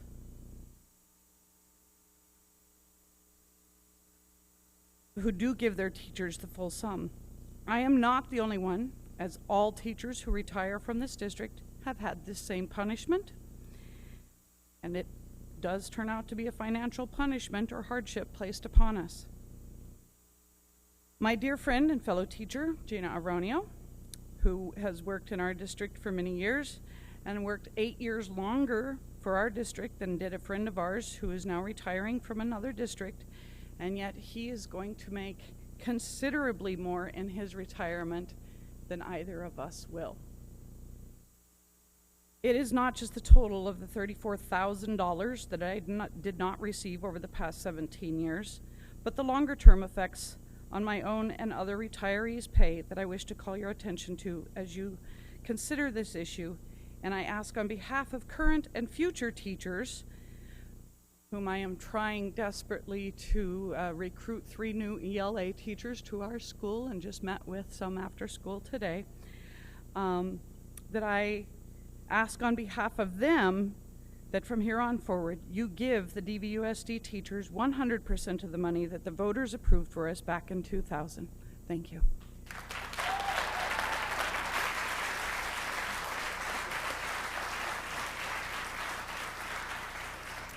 Thank you. Please state your name. My name is Terry Overfield. President Frank, board members, Dr. Finch, and my fellow educators, I would like to share a word with you, and that word is other. It means addition, different from the ones already mentioned. In 1994, I became a teacher in the Clark County School District in Las Vegas, Nevada, the 5th largest school district in the nation, and I spent 17 wonderful years there. In 2010, my college sweetheart proposed, 18 years late, and I blindly moved to Arizona. And I took a leap of faith and accepted employment at Boulder Creek High School in 2011. After 5 years in the classroom, I brushed off my counseling master's degree and applied for the opening at my school. Little did I know I was no longer recognized by the state or my district as an educator. I was now a square peg in a round hole. I am other, different from the rest, already mentioned. What does it mean to be an other in Arizona and Deer Valley? Both state I do not educate, and I do not have an impact on students. I educate my 535 students on which classes to take, but I'm not a teacher. I am other. I write letters of recommendation to colleges, proofread essays, instruct on how to use AZCIS, but I am not a teacher. I am different than the rest. I listen and console, provide grief counseling, work to improve self-esteem on body image, mental health, students and teachers in crisis, but I do not make an impact in the classroom. I am a remainder. My colleagues are here advocating for the use of 301 Fund 13 money. It needs to be 100% for salaries. I understand the law, and trust me, I intend to instruct legislation on the word other. But now, respectfully, it's time for you, our governing board, and Dr. Finch, and the others to find another of your own, another source of funding money to recognize the others as the educators they truly are. Thank you. Thank you. Okay. So those are the public comments. I believe Mr. Miglarino has presentation on this item, and we also have discussion. I would like to thank everyone who has sat through this very, very long meeting. If it makes you feel any better, we have another meeting after this. So I don't think that makes any, well, some of you are smiling at that. Okay. President Frank, members of the board, Dr. Finch, before I get started, I want to make clear that this is a discussion item. I'm going to share some information this evening in order to provide at least some factual information regarding the CSF. It may even appear like a plan or something of that effect. I'll have you know that I created this on my own, so I'll take full responsibility for that. And we'll let you do that too. Yeah. But But it is not an action item for this evening, nor has it received any other input, so hopefully that will come this evening. It does reflect, I believe, some of the comments that you just heard and some of the other input that the board has shared in previous venues. So with that, I'll get started. Just quickly, on the background, Prop 301 was voted on Proposition 301, or what is now referred to as the Classroom Site Fund, was voted on in 2000. It was good for 20 years. It was just renewed by the governor this year for 20 more years because it was set to sunset. But there are 3 funds within the Classroom Site Fund, and the one that I think is drawing the most attention is the third what we call bucket of money, or the menu money. And the statute is clear that there are multiple ways that those monies can be used. And a previous board, and again, not this governing board, agreed that not 100% of the menu money would be used for teacher salaries. And I understand from the input that we received that that is likely to change, or is at least there's an interest in it changing. So this is what the governing board approved. This is the actual Classroom Site Fund plan. You can see was previewed in June, on June 13th. It was adopted on June 27th. The 3 funds are identified there, the base salary fund, the performance pay fund, and the menu money fund. And it's the amount that in the menu money that goes to teachers is actually categorized in 2 different areas. One is a percentage that was established from the onset of the Classroom Site Fund, and that is 41.8%. I won't forget that percentage probably in my lifetime, because we tried to round that number actually up at one point in time, and the board at the time said, no, we're going to keep it at the 41.8%. There's a flat dollar amount also that goes to teachers as well. It's almost $2 million. We have been adding to that over time. And in fact, the most recent was we added some additional hard-to-fill positions that get funded out of the menu money, but it goes directly to teachers in their salary. There are 2 other categories within the menu money, and they are statewide intervention. I think the statute still says Ames intervention. I guess we still have science Ames, but statewide intervention as well as teacher development. And this slide actually just breaks that out a little bit in more detail, the menu money, just making it a little bit larger.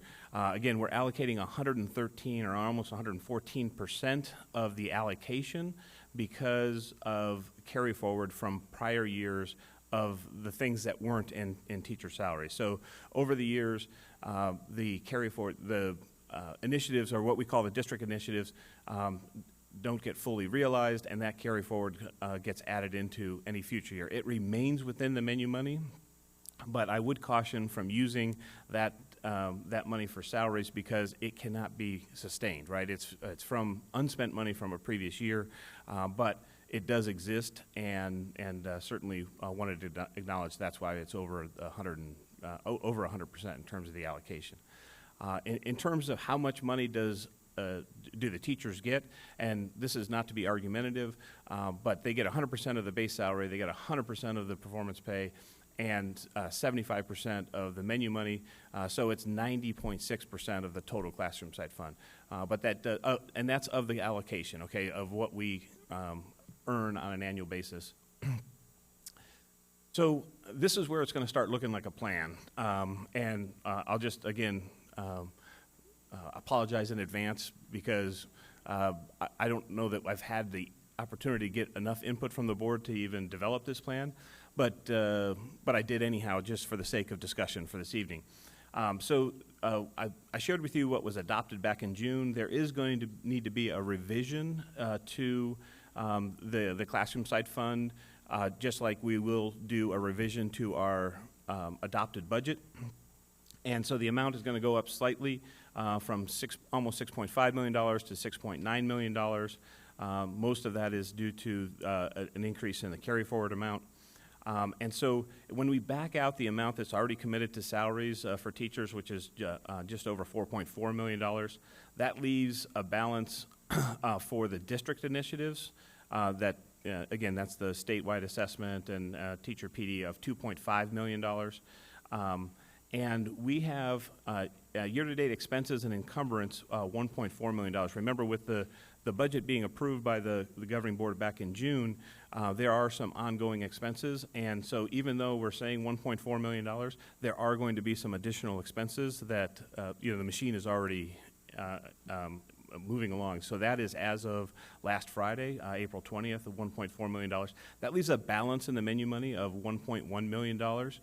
So just for the sake of providing what that could mean to teachers, what I have shared here is if we increase the amount for teachers in this year, so made a revision to the plan and added another $250 of the menu money to teachers in fiscal year 18, that would increase the percentage just under 95%, getting closer to 100%, and would leave a balance of the district initiatives of just under $530,000 to allow that to be wound down over time. And again, that's really coming from the carry forward itself. And this would put us on a path to be able to get to 100% with the plan that we would like to propose for the budget for next year, so in fiscal year 19. So this would step us into 100% of the allocation.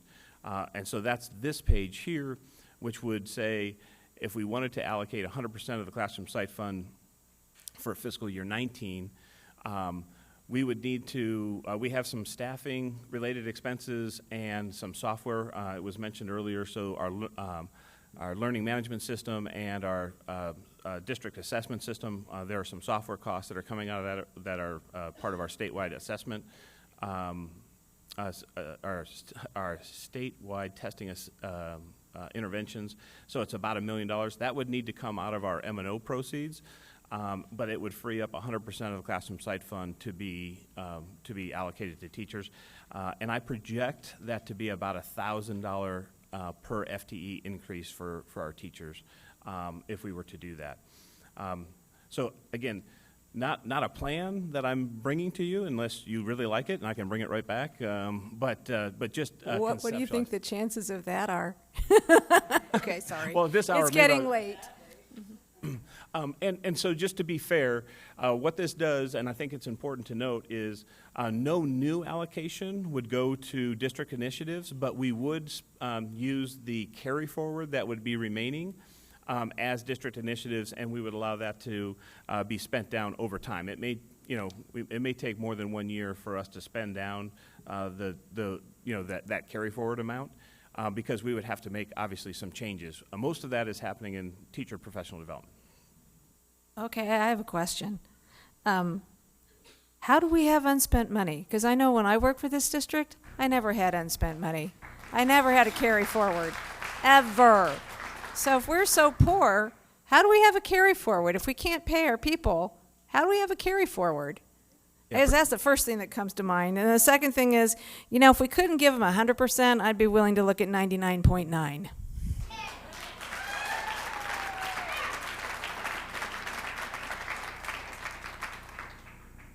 President Frank, I don't know if you want me to, I don't know if that was a rhetorical question or not, but I'll go ahead. Oh, it's getting late. Okay. But yeah, I would just like to know how we have unspent money. Sure, and I'll just briefly state that when we plan a lot of our professional development, sometimes it happens outside of the normal calendar or school calendar, and we may target 200 teachers to be part of a professional development, and only 75 of them show up. So it's part of a plan. The other ones quit. I couldn't afford to stay.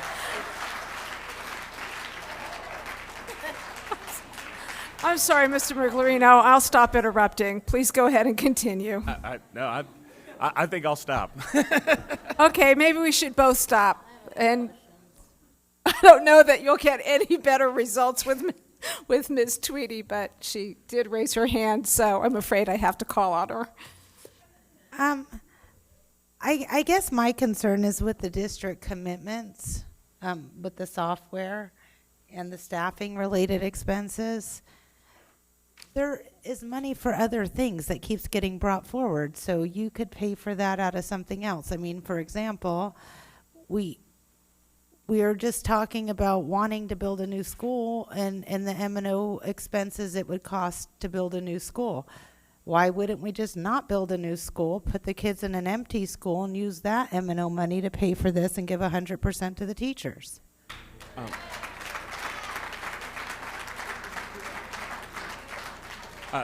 President Frank, Ms. Tweedy, just to be clear, the $1 million I'm showing here would actually have to be charged to M&O. So 100% would go to teachers, but in order to make that happen, we have some essential district requests, just as you had suggested, that would have to be charged back to our M&O budget for next year. So 100% would go, 100% of the classroom site fund allocation would go to teachers in FY19 in what I'm sharing here. I'm asking why we can't just pay for these things now. I just, it bugs me because I voted against this last year, and then all year stuff was coming forward that didn't seem as important as paying people. And I'm offended by the use of the word unintended consequences. I mean, when we question travel, and some of the travel came out of this fund. I'm not saying a large portion of the $800,000. I'm saying a small portion, but some of it did, and none of it should have. And when we're questioning that, we have other board members accusing us of doing unintended consequences. No, I actually do intend to put people before things. And if a consequence is something has to go, something has to go. I mean, it's an intended, you know, it's not unintended. I'm intending to put the employees first. Ms. Frank, I just want to clarify what unintended consequence meant Go ahead, or Mrs. means. Ordway. I'm talking about when we change something, that we don't forget certain people, we don't make those mistakes, we do this in a deliberate fashion, so we don't have things that we have to redo. That's all I'm saying. I am not saying, I'm not going to defend the fact that I've been working for employees for the last 10 years to push things forward, but for whatever reason you're taking unintended consequences as a negative thing, and all I'm saying is that I want to make sure transition is smooth as opposed to promising someone something or group something and then not being able to actually provide it because we forgot something else in our zeal to get it done quickly. I just want it to be done right. Well, I'm going to vote against any plan that's not 100%. I voted against it last year. I'll do it again this year. And I suggest everyone else watch what happened. We've had money for other things. And the 12 years this happened too. So anyway. Okay, Mrs. Fisher? Okay. What you're showing us is two different things, okay? I think it's clear we want 100% or as close to 100% into our teachers. I think that's fairly clear. However, you have and you're presenting two different things here. We have fiscal year 18, which is the time that will end on June 30th, and then we're talking fiscal year 19, okay? If I'm understanding what you're presenting here correctly, it's, okay, the budget was established in June for July 1, effective July 1. I only know that because I too was not here to vote on it. I was at the hospital. But it was voted on and it was approved. And expenditures have already occurred, okay? This is what I'm understanding from what you're presenting here. So we have two things. Are you proposing to reverse expenditures that we've already paid and find money someplace to pay those and then add those to this year? And then next year go to 100%? I'm a little confused because we have 2 years here. President Frank, Ms. Fisher, yeah, there are 2 years here, as the title would suggest. So the fiscal year 18 revisions, we've already made expenditures that total $1.4 million, and we have obligations beyond that because the budget was approved, almost 10 months ago. And so in order to make sure that we don't overcommit ourselves or other funds, Well, that's why we're suggesting, at 200, if we increase the amount for teachers by another $250, we have a performance pay check that's owed to the teachers as well, and not to complicate things even more, but there's an additional classroom site fund allocation that we have part of our salary recommendation that is still owed to teachers as well. So we have to make an adjustment to the classroom site fund allocation anyhow. I'm suggesting that we increase it by another $250, and that's, again, just a number, So right? the 250 on top of the 230, whatever you just said? I'm sorry, I am getting tired. It's getting late. It would be 250 on top of the 115 that is owed to them from the additional allocation, and I know that's just way too confusing, but that would mean that 95% of the classroom site fund allocation for FY18 would go to teachers. It preserves $530,000, and for every $50 that you increase that $250, it adds $120,000 in expense, right? So you can't do any more than $400 to teachers, and I can't tell you how many things are in the queue because some of these things are staffing related and they're not encumbered. So that means something could have happened after the 20th of April that we hadn't expensed yet. So we need to preserve some of that just for the sake of making sure that we don't overspend the fund. But it can be less than $250 per FTE. It can be more than $250. It can't be any more than $400, I would suggest. And again, this is not a proposal that I want you guys to think that we're trying to vote on. I'm just trying to illustrate that there is a possibility of this happening. This would be the revision for 18, and then just to show that we could step into the 100%, which I think was what was shared with us was the goal. I'm also showing what FY19 could look like at 100%, meaning that would add an additional $1,000 to our teachers. Okay.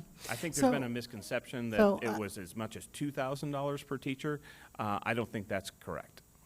So here's, it's late to wrap our heads around some of this, but because I understand that funds have already been spent or haven't been spent or what have you, but we also have a amount of money that's been rolled over. And this is just my input. What I would like to see is a reality. We budget, and people think that the budget is reality, and then we revise the budget, and that becomes reality. There's a big difference between the budget and the reality. I would like to see a better picture of what our reality is. What do we have? What can be moved? What can be done and I want it to be a reality, not an estimate. I want to know what our encumbrances versus what our actual spent. If we've already paid $1 million somewhere, we can't just say, okay, well now we're going to pay it somewhere else. It's gone. So I would like to see a reality for FY18. Because we have to know what we're dealing with. As I talk with teachers and I talk with and even staff and we talk about we sit in this room and we look at these numbers and we believe $500 is going to be a raise to some people, but not but others are getting a percentage, and then later we find out we gave $500 and we removed it from their addenda. That's a zero. That's a net zero change. So I want a reality. I want to see a reality. What are we at with fiscal year 18? What can we put of the rollover? What amount can we? That would be, and you're right. It would be a one-time thing because it's a rollover. It's not going to come back to us next year. So that wouldn't make sense to put it in a salary. But it could be an addition to an additional pay. So that's for fiscal year 18. I guess that's what I'm looking for, is I want to see what our reality is with fiscal year 18. President Frank and Ms. Fisher, this is the reality as of Friday. So then these funds have already been spent, is what you're saying. It was voted on last June, and now it's already been spent. A portion of them. So yes, $1.4 million has been spent. So this is the most current information that we could provide you as of Friday. Okay. So this is the reality, and I just you don't know what some of these encumbrances are, though? Correct, and we won't know that until October, right? So, but I was under the impression that there was going to be movement to make a change to, or a revision to FY18 for this year. And so I just, I chose $250. It could be as much as $400. If it's $400, the amount of the carry forward, or for the balance for the district initiatives would be virtually zero. So you need to get the true balance, is what you're saying. So you're proposing the two, what'd you just say, 240? But it could be $250 more? 250. I also don't want to forget the counselors. And I know it's not out of this fund, but I just want to say we need to figure that out too. I realize they're not paid out of this, but I don't want them to be forgotten again. So. Are there Mrs. are O'Brien? there other groups besides the counselors that then would have to be Whoever are acknowledged the certified that don't, right. So, but they can't be paid out of this group. They cannot be paid out of this right. fund. Or out of this fund. I apologize. My it's late. terminology wasn't correct in that. But so I'd like to thank you, Mr. Miglerino, because of all the emails I got, I believed we were here only to talk about 2019, not to look at a revision for what was approved last year for this year. So this plan that says 18 up here, plan, I'm sorry, I'm going to use that four-letter word, I apologize, is an effort to put more money in our teachers' pockets right now this year, correct? That is correct.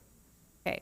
The next page of your slide that says possible fiscal year 19 is a proposal, different word, to provide 100% of the CSF to our certified, correct? That is correct. 100% of the new allocation. 100% of the new allocation. Okay. So I guess I'm a little confused or perplexed by Ms. Tweedy's comments about I won't vote for a plan that doesn't provide 100%. So is that to say, Ms. Tweedy, you wouldn't vote for a revised fiscal year 18 No, it was plan? just an indication. I didn't vote for this. I didn't vote for what they have now. You did. I didn't. I understand that you didn't vote for that now. I'm trying to understand the comment you made about what we just received, and are you? I'm just saying. I'm just seeing a lot of stuff. The reason I vote no, or we debate on a lot of things that are brought before us, I vote no on a lot of these expenditures, which I'm sure is going to boost the carry forward, like the trips and stuff coming out of 301. Okay, that's so. I'm just saying. I don't know what these encumbrances are. I don't agree with them. If they're coming up for approval as we go, I'm going to keep voting no. Okay, but my question is, would you vote yes for the revised proposal for fiscal year 18 that would put additional dollars? I want to understand where the funds are committed. I think we need to give them all the money we can out of this account. I mean, obviously, we can't. Next year I wouldn't vote for less than 100. I didn't vote for this one, and I won't vote to spend the money. I don't know what we're saying this is committed to. I'll probably vote no on a lot of that as it comes forward. Okay. I think the next work session, Classroom Site Fund, is the discussion for the next work session. So we do have some, and I do want to thank you, Mr. Miglerino, and in spite of my sarcasm, which I probably should apologize for, but, or not, but, sorry. But I do thank you for putting this together, and so we will be looking at this and diving into it deeper at the work session. I just This have one does give request. us a starting point. Just so that we're clear, and I know that I want to make sure that when you do present, that you just break them out, because I think a lot of times it gets confused. What's this year? What's like next year? Type stuff. I do appreciate you putting a plan together, because we had no plan, and it was already voted on. It's not something that's coming before the board to vote again. But it looks to me like you've already put 100% as of FY19. Correct, so that we can expect that they will receive 100% of fiscal year 19, or that's what will be presented to us. President Frank, Ms. Fisher, yeah, that is what I'm showing here, but it takes $1 million with an M&O to make that happen. So, I think So we that- understand that, but we need to know what, and we need to know what that will be, the $1 million. So did we already expend this $1 million? Is this an annual thing? Because it's no, so it is in ongoing expenses, so personnel, and again, our district assessment system and our learning management system. It might be beneficial to have a breakdown then, so we can actually see what this consists of. Certainly, we can share that. Because if there's, I just think there's, well, we're talking about moving it to M&O anyways. But like I said, that also results in, and I want it to be clear that if we're also going to hit the counselors and other certified staff, which I do agree we need to, we also need to account for that amount into our budget somewhere else, because it cannot come from the classroom site fund. No, I do understand that, and I believe Dr. Finch. I just want would to like make a statement. thank Mr. Marigolino as well. This was not easy, but when we sat down and talked about it, I said we need something to discuss from. So think and give us your best guess. And obviously, if we didn't have any numbers to talk about, we wouldn't know what we're talking about. So now I think you're starting to get a picture, again, to address your concerns about, well, there are some other dominoes that might fall. And so at least this gives us something to discuss from. So I know it took them a bit to put it together, and it gives us a discussion starting point. So thanks for his extra time you put in on that. And it sounds like we'll have another round with some more information as well. President Frank, if I could just clarify, so when you said it's on the next work session, you're saying May 1st? Because I believe we have a work session scheduled. We do have a work session May 1st and an okay, executive so we'll bring it back session. to that, because I don't think that's was presently planned for that. But we can certainly add it to it. But I could be At mistaken. the topic. I don't know if it's the next one or a good question. It's in the future. I had the Neil will USAA know. agreement for May 1st, which is the next agenda item, by the way, but But that's, okay, then I misunderstood. So we'll have it at a future work session.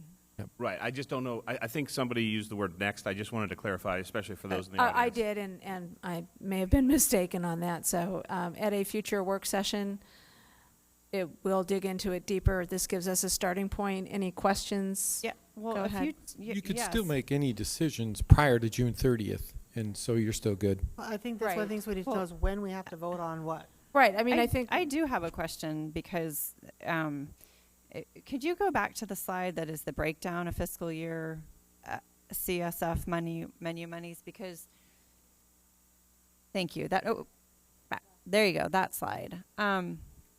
Because many of the emails, so this, and I want this clarified tonight, because many emails as well as comments refer to the 41.8% is not good enough, that they want 100%. So I'm going to say that's the elephant in the room, in my opinion, because what I hear is our association president doesn't recognize the 34.7% that goes to increasing the teacher hiring schedule, additional teachers, so that even if we approved the plan that is proposed, that would still be in there, and I would still be receiving emails and be told that I'm not supporting teachers. Based on what I'm reading and what I'm hearing, and so I do have a couple questions. I want to know why when you all talk about, or when I hear that it's important to honor you all, but we did hear from somebody tonight that said it's also important to honor our future teachers and our current teachers. And that's what 34.7% of this does, as well as helps with hard to fill addenda and additional salary increases. So that needs to be addressed, because I don't want to have this discussion and have a vote in June on the 18 potential revised one or the fiscal year 19 one and say that we still got it wrong because teachers didn't get 100%. And by teachers, they mean the teachers that are in the district. They don't mean the teachers that are coming up. So, and what is important to remember is that when you don't consider those teachers coming up as well, that is also a roadblock for us to hire and fill those vacancies as well.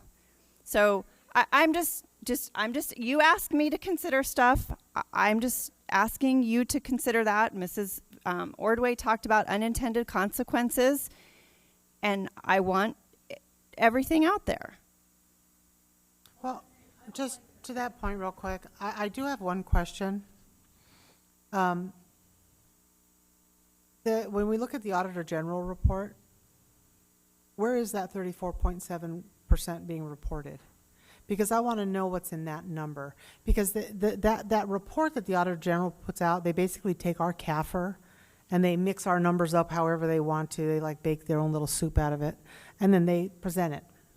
It's at least consistent district to district what they're doing, but where is that actually being reported? Because if as you've stated, we are putting 95% after we make that adjustment, why does the Auditor General reports reflect something different? Because we do need to understand what these numbers are, because my concern is I don't want to vote on something like I did a couple years ago, thinking everyone got X, later to find out that everyone except for got X. So I think we need to have an understanding of what that is. Where is that in the Auditor General's report? President Frank, Ms. Fisher, so that is part of the Classroom Site Fund narrative that we complete, and I'll be happy to provide that to the governing board. But are they not putting it in the number? Because the Ms. Leva, the report she had, it's the same one we all look at. It literally says that we're putting $4,000 per teacher, and versus the 6,019, what have you. That's why I had asked you some of the funding issues. But is that in that $4,000, or is that not? Like I said, we can provide the information from the Classroom Site Fund narrative. That's where they pull the number from, is from that report. It's not. It's a separate report that's submitted to the Department of Education. I would appreciate it if we could get that report, because I really want to. I would like to dissect where these numbers are, because I want to know when we do vote that we're voting, that we know what we're voting on, and that it's clear. Okay, Ms. Tweedy, you had additional questions? Well, I mean, I was listening to what Ms. O'Brien said, and I'm thinking, our peers have to offer competitive new salary schedules, but yet they're still able to pay their teachers more. And so I think we need to somehow get the salaries up to our peers. It's unacceptable to be paying lower than all our peer districts. So if they're able to allocate these funds and hire new teachers, then, I mean, we need to find a way to do that too.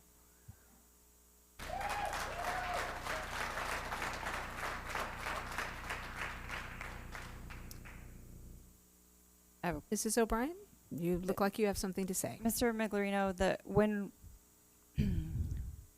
several comments have been made about what the other districts pay to their teachers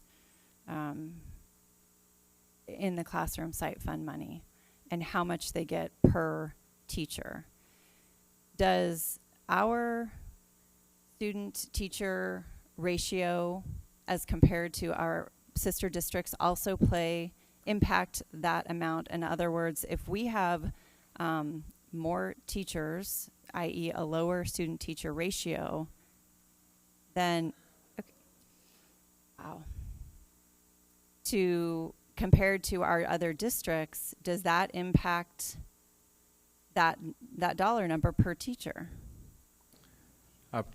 President Frank, Ms. O'Brien, yes, it would affect that, because if we have a lower student-teacher ratio, we would have more teachers that would share in the amount of money that it gets generated, which is determined by the weighted student count. So it's a finite amount of money that gets divided by more teachers, so it would be less.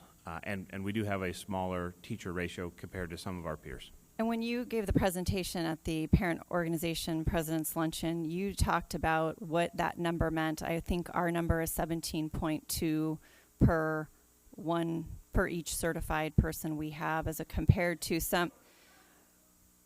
Okay, please let Mrs. O'Brien finish asking her question. I know it's late and people have strong feelings about this, but please let her finish asking her question. First of all, I'm going to explain that Attorney General number, or Auditor General, not Attorney General, I apologize, is a formula. And it's the same formula they use across the board for all districts. They take all the certified staff the district has, and they divide it into the number of students we have. It does not mean that each classroom teacher has only 17 people or kids in the classroom. I know that, but it is a number that we have to use because it's what the Auditor General uses. And that's the report you all are using. I want to establish a set of facts that we all can work from, because that we have to, if we don't start from there, the rest doesn't matter. And one thing I think that we should all agree on is that facts are facts, and we are all entitled to our own opinion, but we are not entitled to our own set of facts. I'm trying to establish those facts so I can understand this issue and make the best decision for our students, our teachers, and our community, and our staff. So if we have, according to that report, 17.2 per certified staff, and another district has 18.1, can you tell me dollar-wise what that means, roughly? And not in the CSF fund. And if you don't remember, I'll take it in an update, and we can talk about it at the next meeting. Yeah, I think what I've requested will answer that for Ms. O'Brien and for the rest of us. That's why I want to see where those numbers are coming from. I'm looking at the report and looking at the different districts, and I want to truly understand what we're looking at. Okay. So the actual numbers, President Frank, Ms. O'Brien, the actual numbers for the Auditor General peer comparison that's published in the report is 18.4 would be the average student to teacher ratio. Ours for 2017 was 17.2. We also like to compare ourselves to comparable districts. They're at 18.0, so they're still higher than we are. It's going to take a little bit of math to figure out kind of the dollar value of the difference between 17.2 and 18.4. And so at this late hour, I don't want to hazard a guess at that. And I apologize, I wasn't prepared to answer that question. I appreciate that, Mr. Miglerino. I guess, so Mrs. Frank and Dr. Finch, it doesn't sound like this has been slotted for a specific date in the future. Is that correct? No, but we will need to do another work session on this, because it is, as you pointed out, it's complex and a lot of different things to look at with this. So, yeah, we do when we need do to have the another agenda one. review, we can slot it in there. So when I thought we already had it, but I thought we did too. I think it. Yeah, we've got competing topics for our attention. So, but we now will. that it's yeah, we raised will up the need to flagpole, do we can another work session to we can spend more skip time. the superintendent's evaluation. I mean, we could skip that, put it in there. Dr. Finch, if we skip your evaluation, performance pay is attached to that. We'll do rock, paper, scissors. How's that sound? Call it square. Always win. No. Now who's being sarcastic? It's getting late. Ms. Frank? Late. So I think perhaps wrap up this discussion. We will have more in-depth discussion at a work session to be in the near future, and then we will need to bring this for a vote, in my opinion. Ms. Ordway, did you have something else you wanted to add? I do. Go I think ahead. that we need to budget our time a little bit better, because really after about 9:30, these in-depth discussions that have lots of details So I don't know. I 3 agree days a with- week we have meetings. I don't know, but we had. I realize it's late and we're all tired, and I have done my very best to move this meeting along. But if I were to shut down discussion, I would be accused of not letting people ask their questions. No, that wasn't So what my. I Ms. understand. Frank, that wasn't what I asked. I'm just asking that we might not have so many topics that are so deep in one night. And I know we run out of days, but I'm just asking for Well, that I in the did future. ask Dr. Finch if we could table a couple of items that were on this agenda when I saw that we were running late, and he said no, we needed to discuss them. So I did not want We're to. running out of time. Tick-tock. Well, I June 30th is approaching. And, yeah, our agendas are full like this on the rest of our journey, unfortunately. So since the USAA land exchange agreement is already slotted for a work session on May 1st, perhaps we could table that item on the agenda tonight? Same logic. We have to do it twice before we can have an action. So I need to actually do a presentation. Or maybe Mr. Riggolo can fill me in what he suggests. President Frank, Dr. Finch, I don't know that it requires two actions. I think we were just wanted to make sure that the board understood kind of the tenets of that. And Okay. we've shared that in an update. We'd be happy to just share that again, make sure everybody's Okay. on the same page. Just it'll be a repeat. I'll just copy and paste it. But Okay. and we haven't heard back from USAA. So I think in the interest of moving this meeting along, you don't need to table that. It's a discussion item. So Okay. we just covered it. So we just covered it. Okay. Okay. And then the last one, public comments placement on the agenda. Who wants to put it where? Do we want to put it first and just be consistent? I've said this every year since I've been on the board. I think putting it in the front respects our community. Okay. I think putting it at the end punishes them, and I think it's inappropriate, but that's my opinion. I agree. I'm happy to move it to the front. Mrs. Ordway, Mrs. O'Brien, your thoughts on public comments? My thoughts are whatever it is as a board we decide is great, but I do know that the historical reason for it being moved up or moved to the end was there are a lot of questions that were answered during a board meeting. Whenever there was a large group of people, they were moved up. So it really doesn't matter as long as people have an opportunity to share their comments with us, whether at the beginning or end or at agenda. Doesn't matter to me. Mrs. O'Brien? Okay. Well, then I think my preference would be to move it up to the front, because if I move some up to the front because there's a large group and not others, then it looks like I'm favoring one group over another, and I don't need any more accusations running around on Facebook. So we'll just move them to the front. Everybody's Yeah, you'd have to bring it back for us to approve it. It's in policy.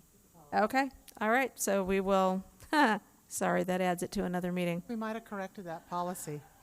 Ms. Frank, might I just recommend that you look at our policy regarding agenda? Because I may have corrected that last year, and it may be a discretionary thing. Okay, so go I ahead and will take a review look, the or I'll policy look and for get you. back to everyone at a later date. Don't expect it at 1 a.m. tonight. Yes. Okay.